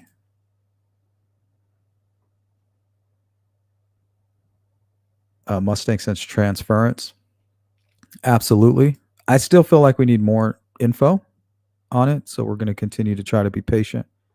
Good to see you, Frankie Sleuth. I think he may walk from this. I think he's guilty, but I think the state might just fall short of hard evidence. And I'm prepared for that. Remember, they have to prove beyond a reasonable doubt. And they're not there to prove he's innocent. Thank you, Beth. I'm going to your email now.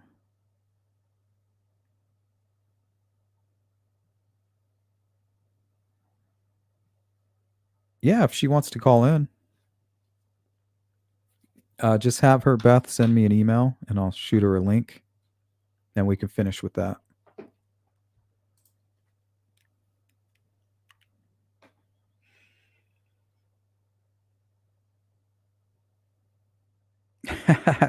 Shadowbox says, oh my God, the hair thing. Everyone chill. We don't know anything right now. Exactly.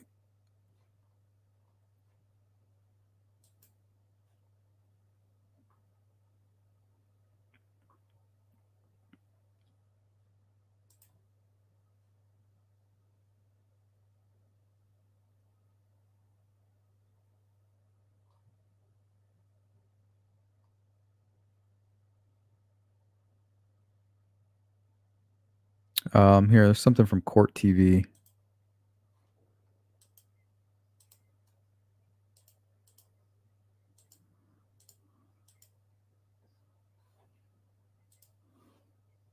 He took only 15 minutes to deliver that. He says the last face that Abby and Libby saw before their throats were cut was the face of Richard Allen. He says that they have a witness who in 2019 told them that she saw a man wearing a blue jacket walking on the road back to where they believe. If you guys aren't familiar with Barbara McDonald, She's been recently reporting for Court TV. She's been providing up-to-date information. And this looks like the latest report. Richard Allen parked his car that day, and that he was muddy and bloody and looked like he had slaughtered a pig. Now, the defense had 1 hour to deliver their opening statement today, and that was delivered by Andrew Baldwin. And he said that same witness who described the muddy and bloody man in 2017, right after the murders happened, said the man had been wearing a tan jacket and was only muddy. Okay, says he was wearing a tan jacket. Well, that's interesting. And look, what is the color of the clothing underneath the blue jacket? If that's clothing, to me, that looks like maybe a jacket pocket or a hoodie pocket, and it looks to be brown or tan. The defense is going to be attacking the timeline. They say the timeline does not match Richard Allen's movements that day, and they say that there is evidence that his car was gone from that parking lot by 2:15 p.m. And of course, the abduction. Okay, so what is the evidence? They're saying that he might have an alibi, or at least, yeah, I guess that goes to his alibi. What is it? Of the girls, as evidenced by that video on Libby's phone, happened at 2:13 p.m. So that's going to be interesting to see how that plays out. We also found out today that there were 2 different weapons used in the murders of these 2 girls. One a serrated edge, one was not. Interesting. So that is breaking news right there. They're stating that there was 2 weapons that were used. Wow. Michael and Ted. Thank you, Barb. Appreciate that. Shout out to Court TV, Barbara McDonald, keeping us up to date. So that is new information. Multiple weapons. So maybe one was the box cutter and the other one was a serrated. I don't know. We might be dealing with 2 different killers here.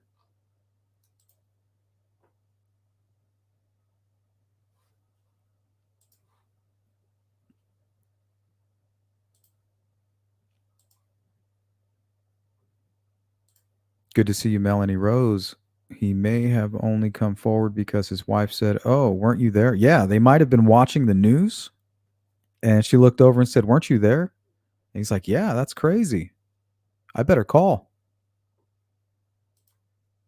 Which would be extremely smart. It's better for you to be proactive than reactive, right? Because if law enforcement is reactive, that's grounds for a search warrant.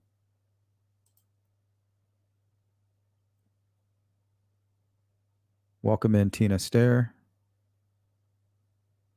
Says the girls are looking down now.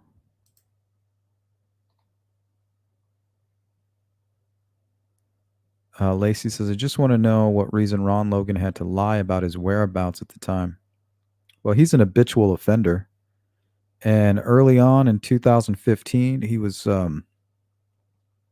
pulled over for a DUI or DWI, whatever you guys call it there. And he did the same thing. He tried to create an alibi similar to what he did there. And if you look at what happened to him, he went to jail. Through the Delphi investigation, they found that he went and was driving around. So exactly what he was afraid of happened.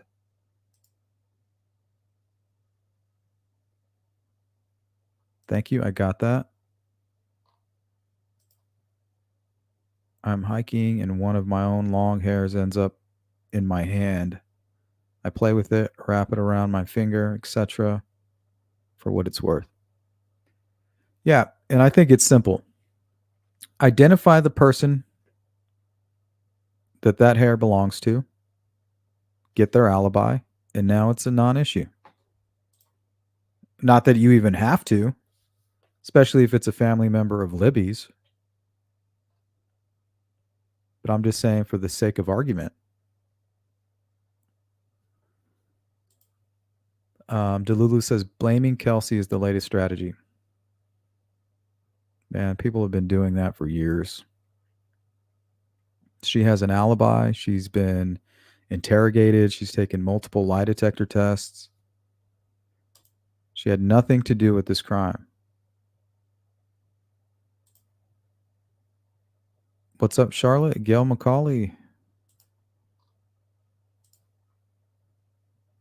So we'll try to gather more information on these weapons that were used. Maybe there's more details that'll be released a little bit later on in the day.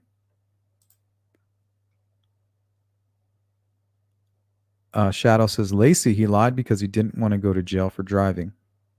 Exactly.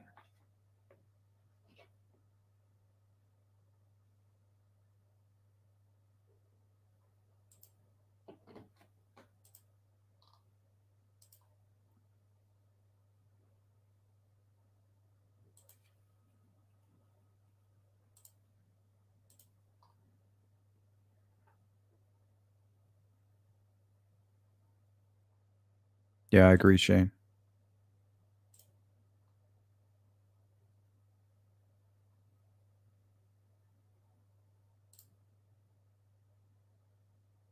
V. Marie. All right. Unless there's nothing else, guys, we're going to get out of here. Anna says, speaking of runes, everyone knows Bigfoot drew an F on the tree. Fig Solves has a picture of that happening. I never knew Bigfoot was literate.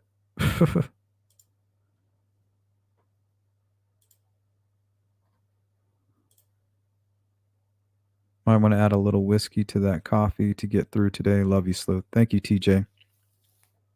I wish.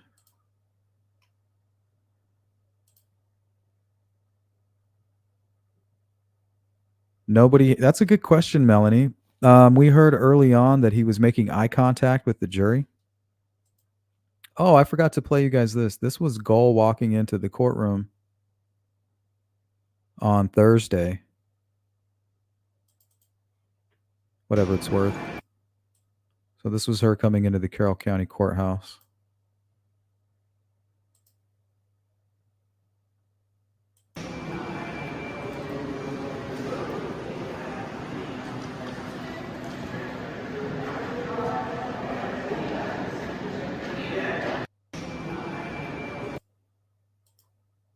Not much, but something I forgot to show you guys yesterday.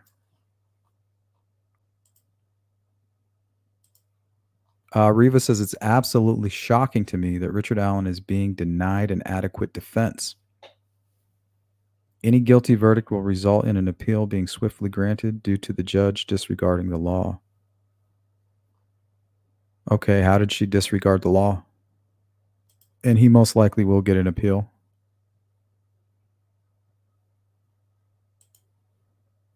But I do have something for you. Yeah, well, you know, that's just like your opinion, man. And all opinions are welcome.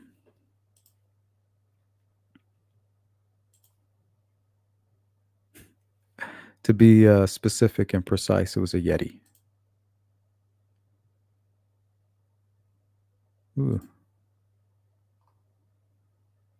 Is there some Richard Allen, Ron Logan chat happening right around now? Me thinks that may be more appropriate option for some. Maybe.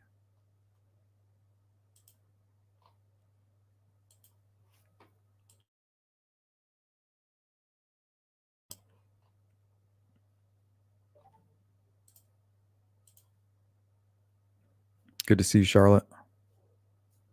CJK says Allen's not being denied anything. His defense has to be plausible. Exactly. Exactly. What a mess. I agree, Daisy. What a mess. AB from London.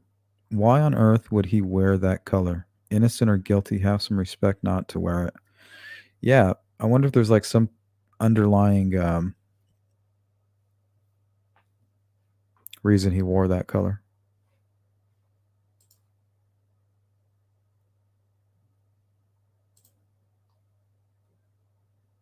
I love that Allen lovers assume a successful appeal. Yeah, he's going to appeal, but it doesn't mean that it's gonna be granted.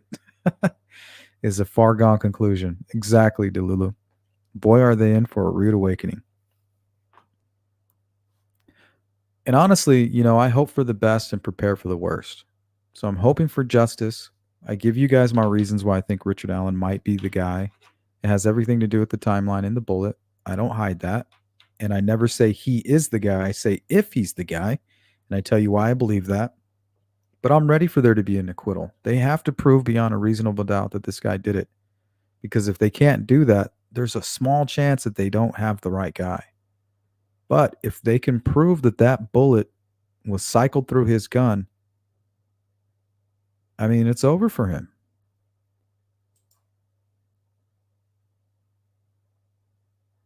Yeah, it's more like Littlefoot.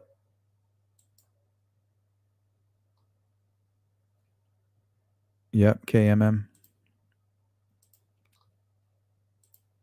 I hear you can't defame dead people, but I think if surviving family or businesses are financially damaged, a lawsuit would be possible.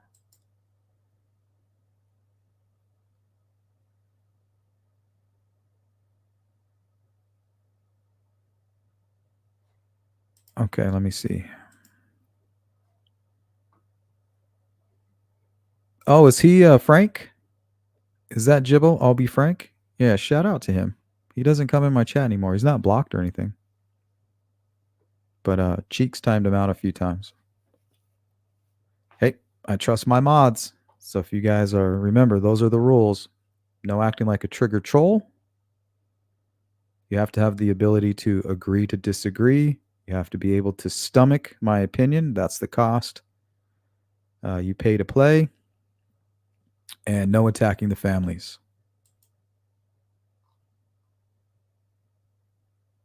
It's one thing we do not tolerate around here.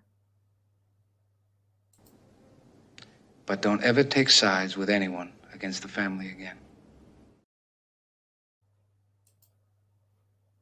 ¿Me entiendes?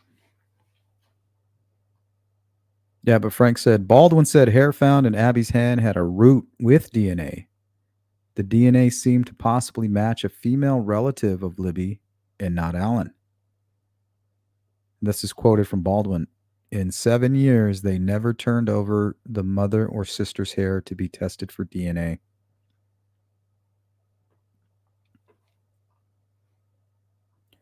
So what, Baldwin?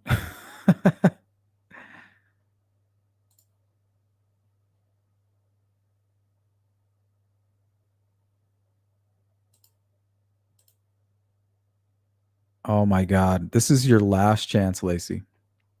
Give it a rest. It's becoming a distraction right now. You're going to spend your entire time here complaining about that. I'm over it.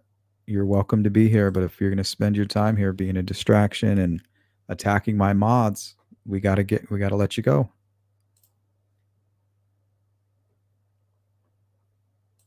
So I'm just asking you nicely to just drop it.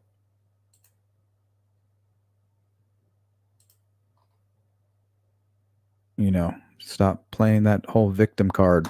It's just a chat. We get it. People get timed out all the time. It is what it is. You're not blocked.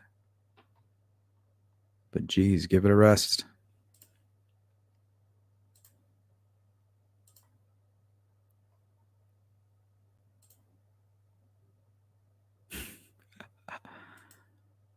Peace.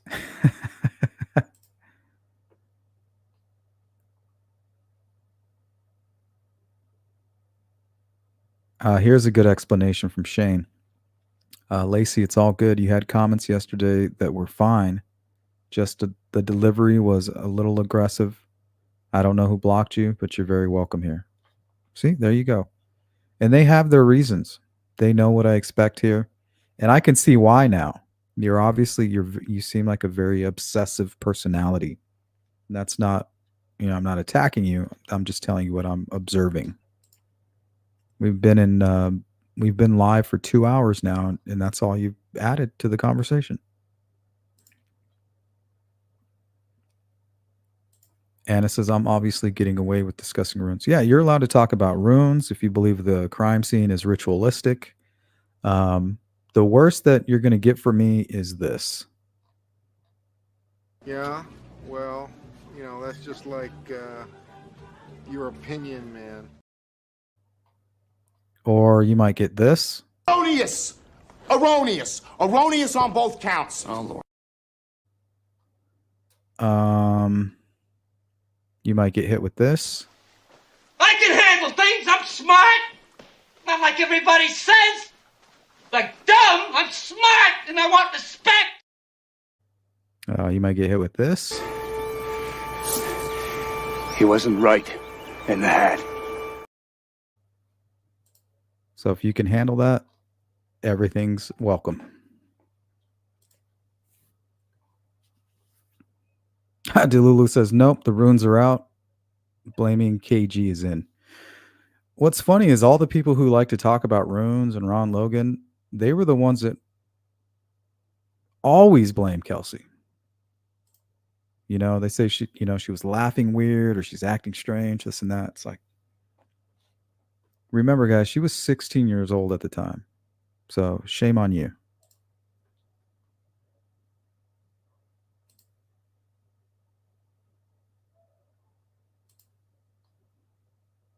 Silas says, wow, so obviously a transfer.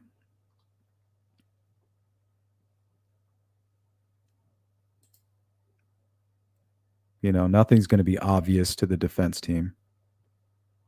So just give them what they want. Show them an alibi. There's a longer video of him walking around and observing other players playing pool, and his walk looks like BG. I have that video. It's posted on my channel if you want to go see it.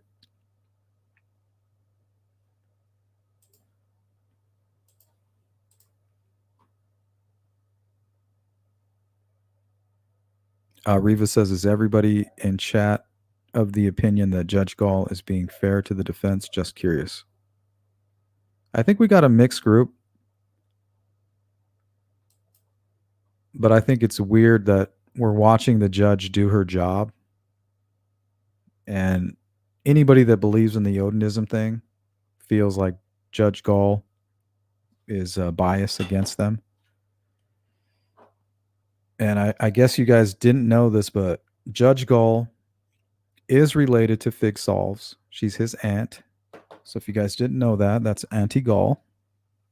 And during the trial process, you're also going to learn that Nick McClellan has an Odinism tattoo. Just remember, you heard it here first.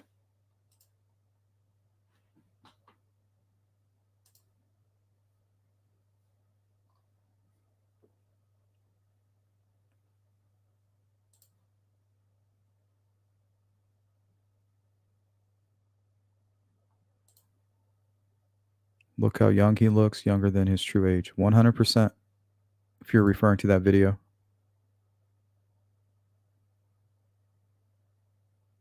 I think she was being sarcastic, Beth. But yes.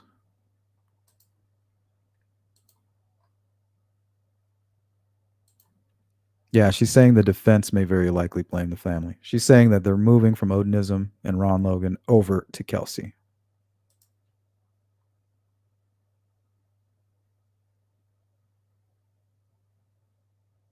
Oh my God, you're still talking about it? Just let it go, please. You spent 2 hours adding nothing but victimhood. Oh, me too, Cindy. Says, every time Sleuth plays this, I get the version of Sweet Home Alabama stuck in my head. I like that song.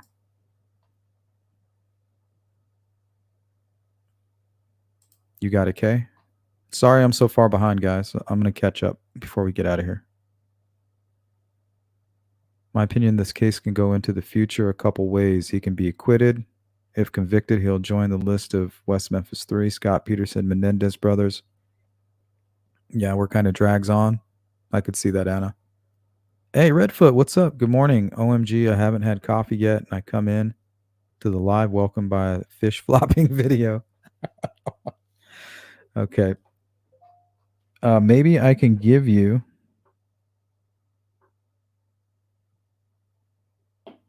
the update here if you're just walking in.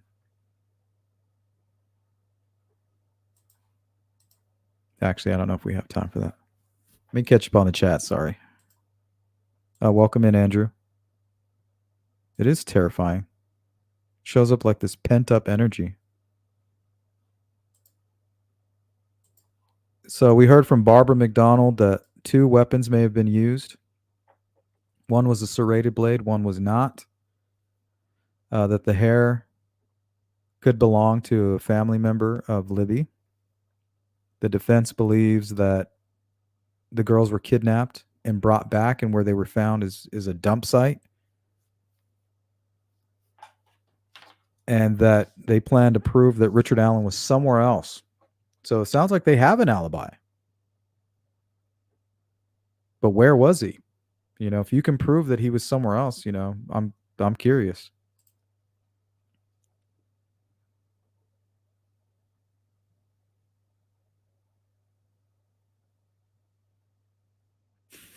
Melanie, exactly. Nails on a chalkboard. Mustang, I don't like. He says I don't like that song anyway. Carla, welcome in. Kind of sad, unbeknownst to her, Kathy Allen's life and laughter were about to be forever changed and silenced.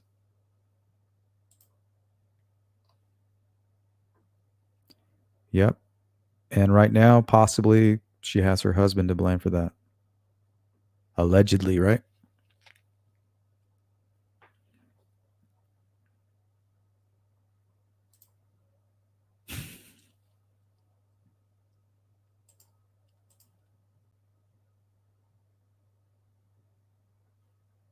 Let me see if I have that, Lala.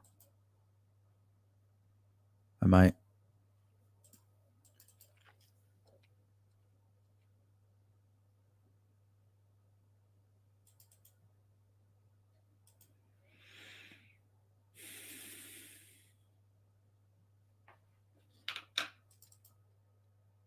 Yeah, I think I know where I have it.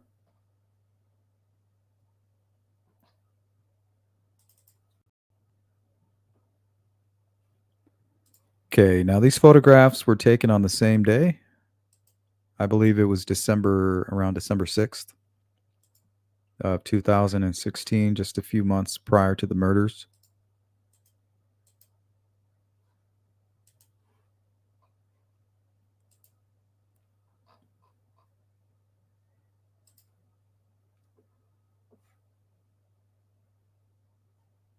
So you have, this is taken from that video of him flopping like a fish. So this is a screenshot. Later, he takes off this jacket and he's re-racking. And we have this. So if you were to walk in, let's say you're just stopping by the bar to go to the restroom or to pick up an order, a to-go order. You walk in and you walk by this man. You might say, yeah, he's very young looking. You may not even know that he's wearing a beanie. You know, 3 days go by, you might think he's got somewhat of a fro. Okay. So you walk in, you see him, you walk out, and this is the man you see. This person, you can kind of see has kind of like a double chin, facial hair, no jacket on, looking much older. Same person, same day.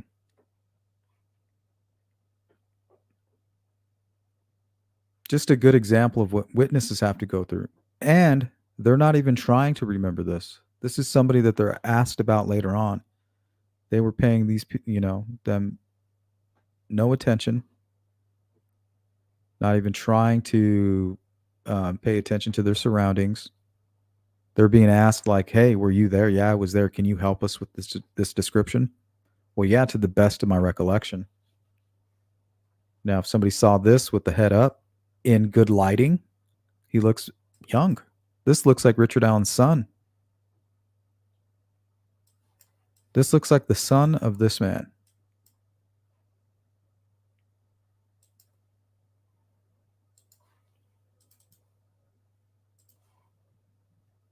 So that's the photograph that Lala's talking about. Thank you, Growing Crazy, says Justice for Abby and Libby.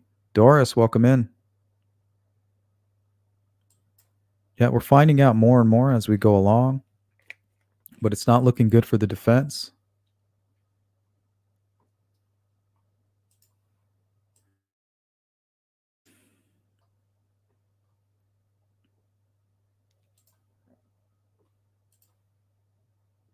Good to see you, Birdbrain. BD Hubbard, hello, Sleuth and crew. Just signed in. Hope all is well. Appreciate that. I hope all is well with you.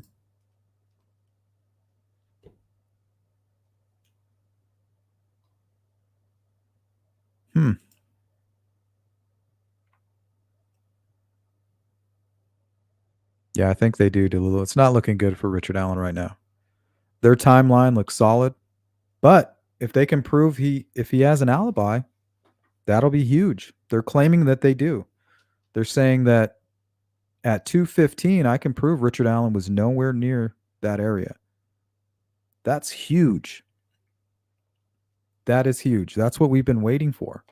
Now, if they can prove that throughout this process, that may result in reasonable doubt.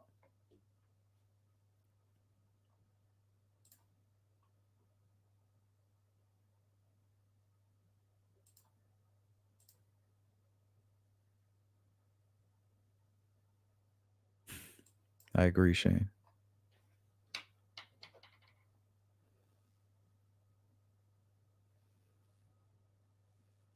Check my emails real quick.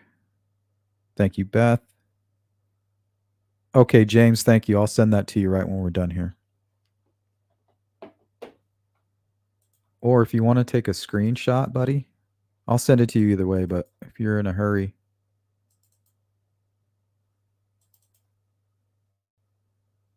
I'll put it up on the screen for you if you want to take a screenshot of it.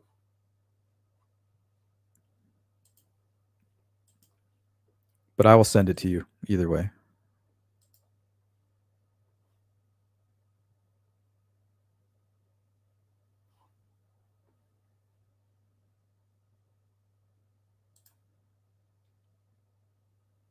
People always say the defense are just doing their job. Are they, though?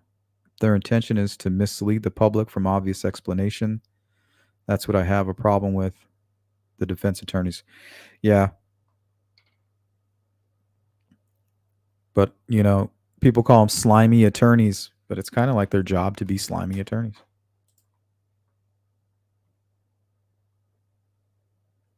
BD says people were up there since 8 p.m. last night. Tara says, yeah, Greeno was. And we showed him on video there, him and Marv. I think Hannah Shakespeare maybe even.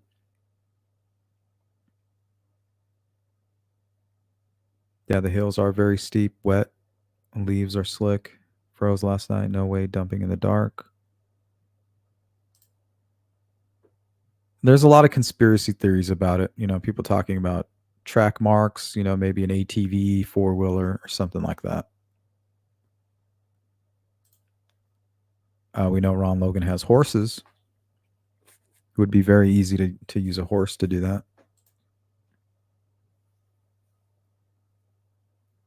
Yep, exactly, Purple. Purple says that's a bold thing to say about the girls being moved. Big mistake if they can't back that up. Yep, I agree with that. Just like the defense team wanting, people ask why they didn't go for the death penalty.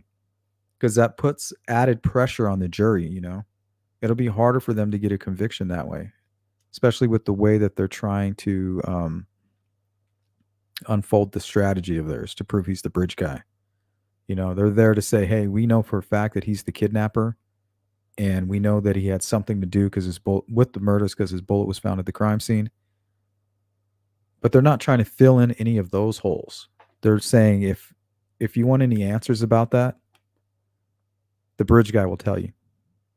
If you need those holes filled in, the bridge guy is the only one who can do that for you. Kitty cat. Many conflicting reports coming out on Twitter. I will rely on people I trust later tonight. Yeah, and we'll gather all the information. We'll confirm it the best we can, and we'll present it again tomorrow. Christine, good to see you. Miss Thang, 2019 Carba said, man walking down the road in blue coat, muddy and bloody. Looked like he just slaughtered a pig. Yeah, that's new. The defense says, nope, that's a lie. He was only muddy and wearing a tan jacket. Well, it looks like the bridge guy has a something tan underneath the blue coat. Good to see you, Don Spain. What's up? I am listening but can't watch the chat much. Good to see you, my friend. All right, guys, I'm going to zip on down to the bottom, see if there's anybody that I missed. If I don't get to your comment, I do apologize.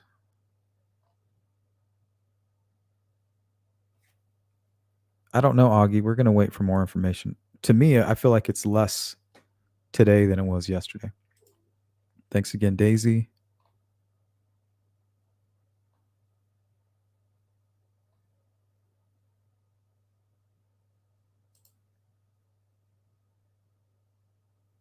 Do you mean it wouldn't be unusual? Yeah, I think that's what you meant. And it wouldn't be unusual.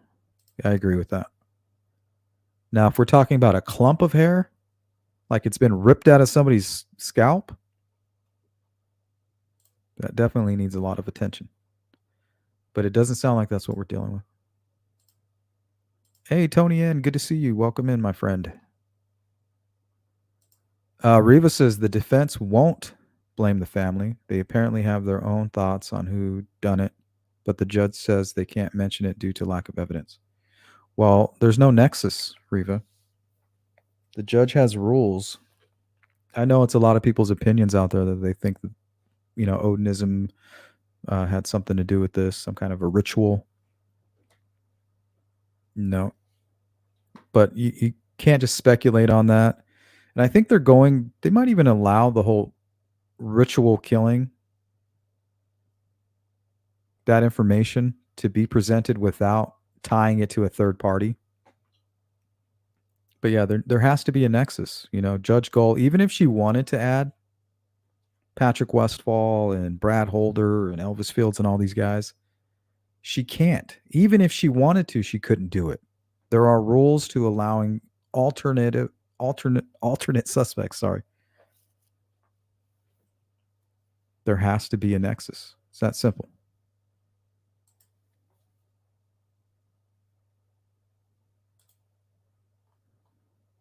Renzi Kino, my brother's a defense attorney. He always says, if the facts in the case favor you, you argue the facts. When the facts don't favor you, you argue the law.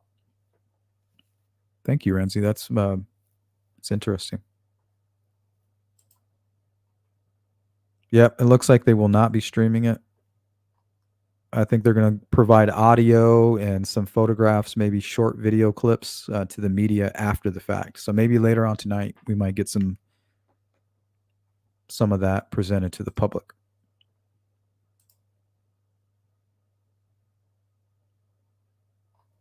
There you go, Shane.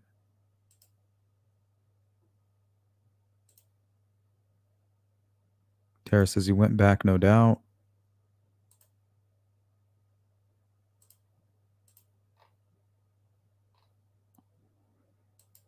Framework, welcome in. Is it true that Court TV reported the hair belongs to a female? Something like that. The defense said that they believe it belongs to a female family member and that law enforcement never had them tested. Also, there's information that 2 weapons were used. So I think we're kind of learning why they believe that others were involved.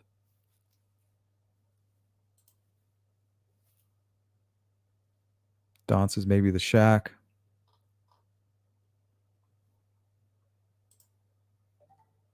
Lacey says it's so crazy that hundreds were in the same area searching at the same time that the bodies were moved in the banks, but nobody saw anything. Well, the killer apparently camouflaged the bodies by covering them with sticks. Riva says, is this a death penalty case? Technically, it could be. But from all the attorneys and experts that I've spoken to, at this point, it most likely won't. And I agree with that because of the way the prosecution is proceeding. They're not here to explain everything. They're just here to explain to the jury that Richard Allen is the bridge guy. And if there's any information that's missing, it's because he has yet to explain exactly what happened. Yep, there you go, Anna. Both the hoodie and the jacket came from her back seat, and we know that there was a sleepover with Tara, who is a family member. So, I mean, it makes sense that the hair found in Abby's hand belongs to a family member of Libby. And just for the sake of argument, get the alibi. That way they can put it to rest. It's pretty simple. Hey, Julia, Abby was wearing Kelsey's jacket at some point. Maybe she did the thing where the sleeves were too long and you grab the ends of your, when you're cold. Yep.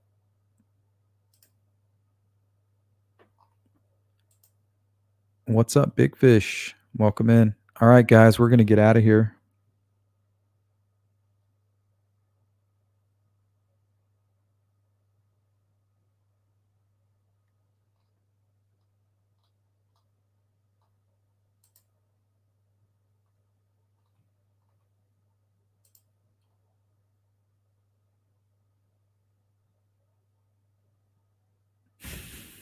Exactly, Unsilent.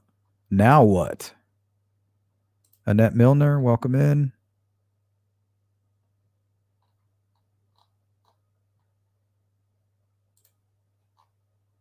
So I want to give a big shout out to Tom B, Daisy, Shadowbox, TJ, Melanie Rose, everybody who has continued to support my channel, all you members, all my hardworking mods, all of you who continue to donate to the Cash App.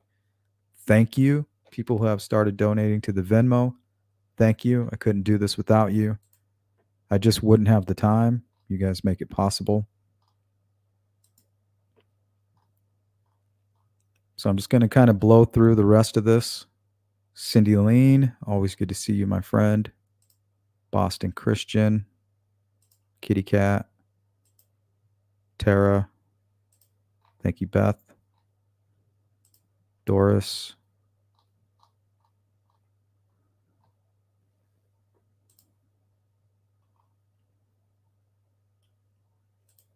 Lacey, hopefully we see you again.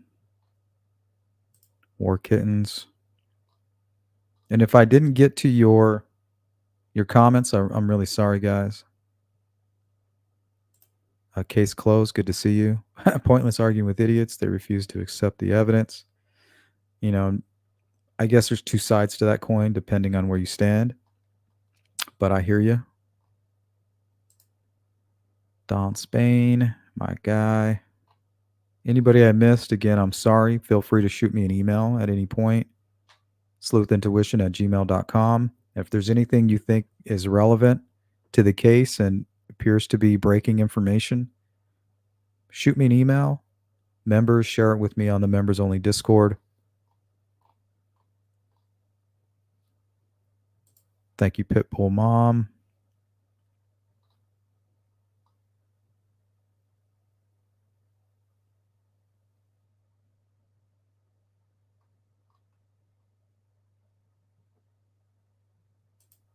Sarah Harvey, welcome. No way.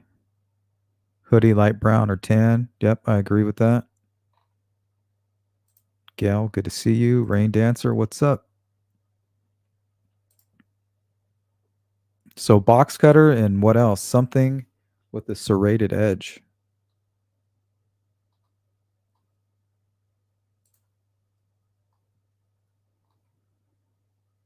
Strange Exchange. Says gave Abby a hoodie out of the back of her car because she was worried it'd get cold. An old interview on YouTube. Yep, that's 100%. James Cope. I'll send you that image now. I appreciate you sending me that email. And once again, guys, I do apologize for not being able to get to everybody's comments and chat.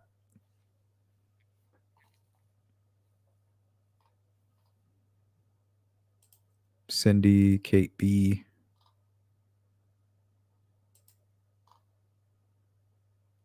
Boo, V. Marie. Carrie, good to see you. My guy, Ruckus. Good to see you, Ruckus.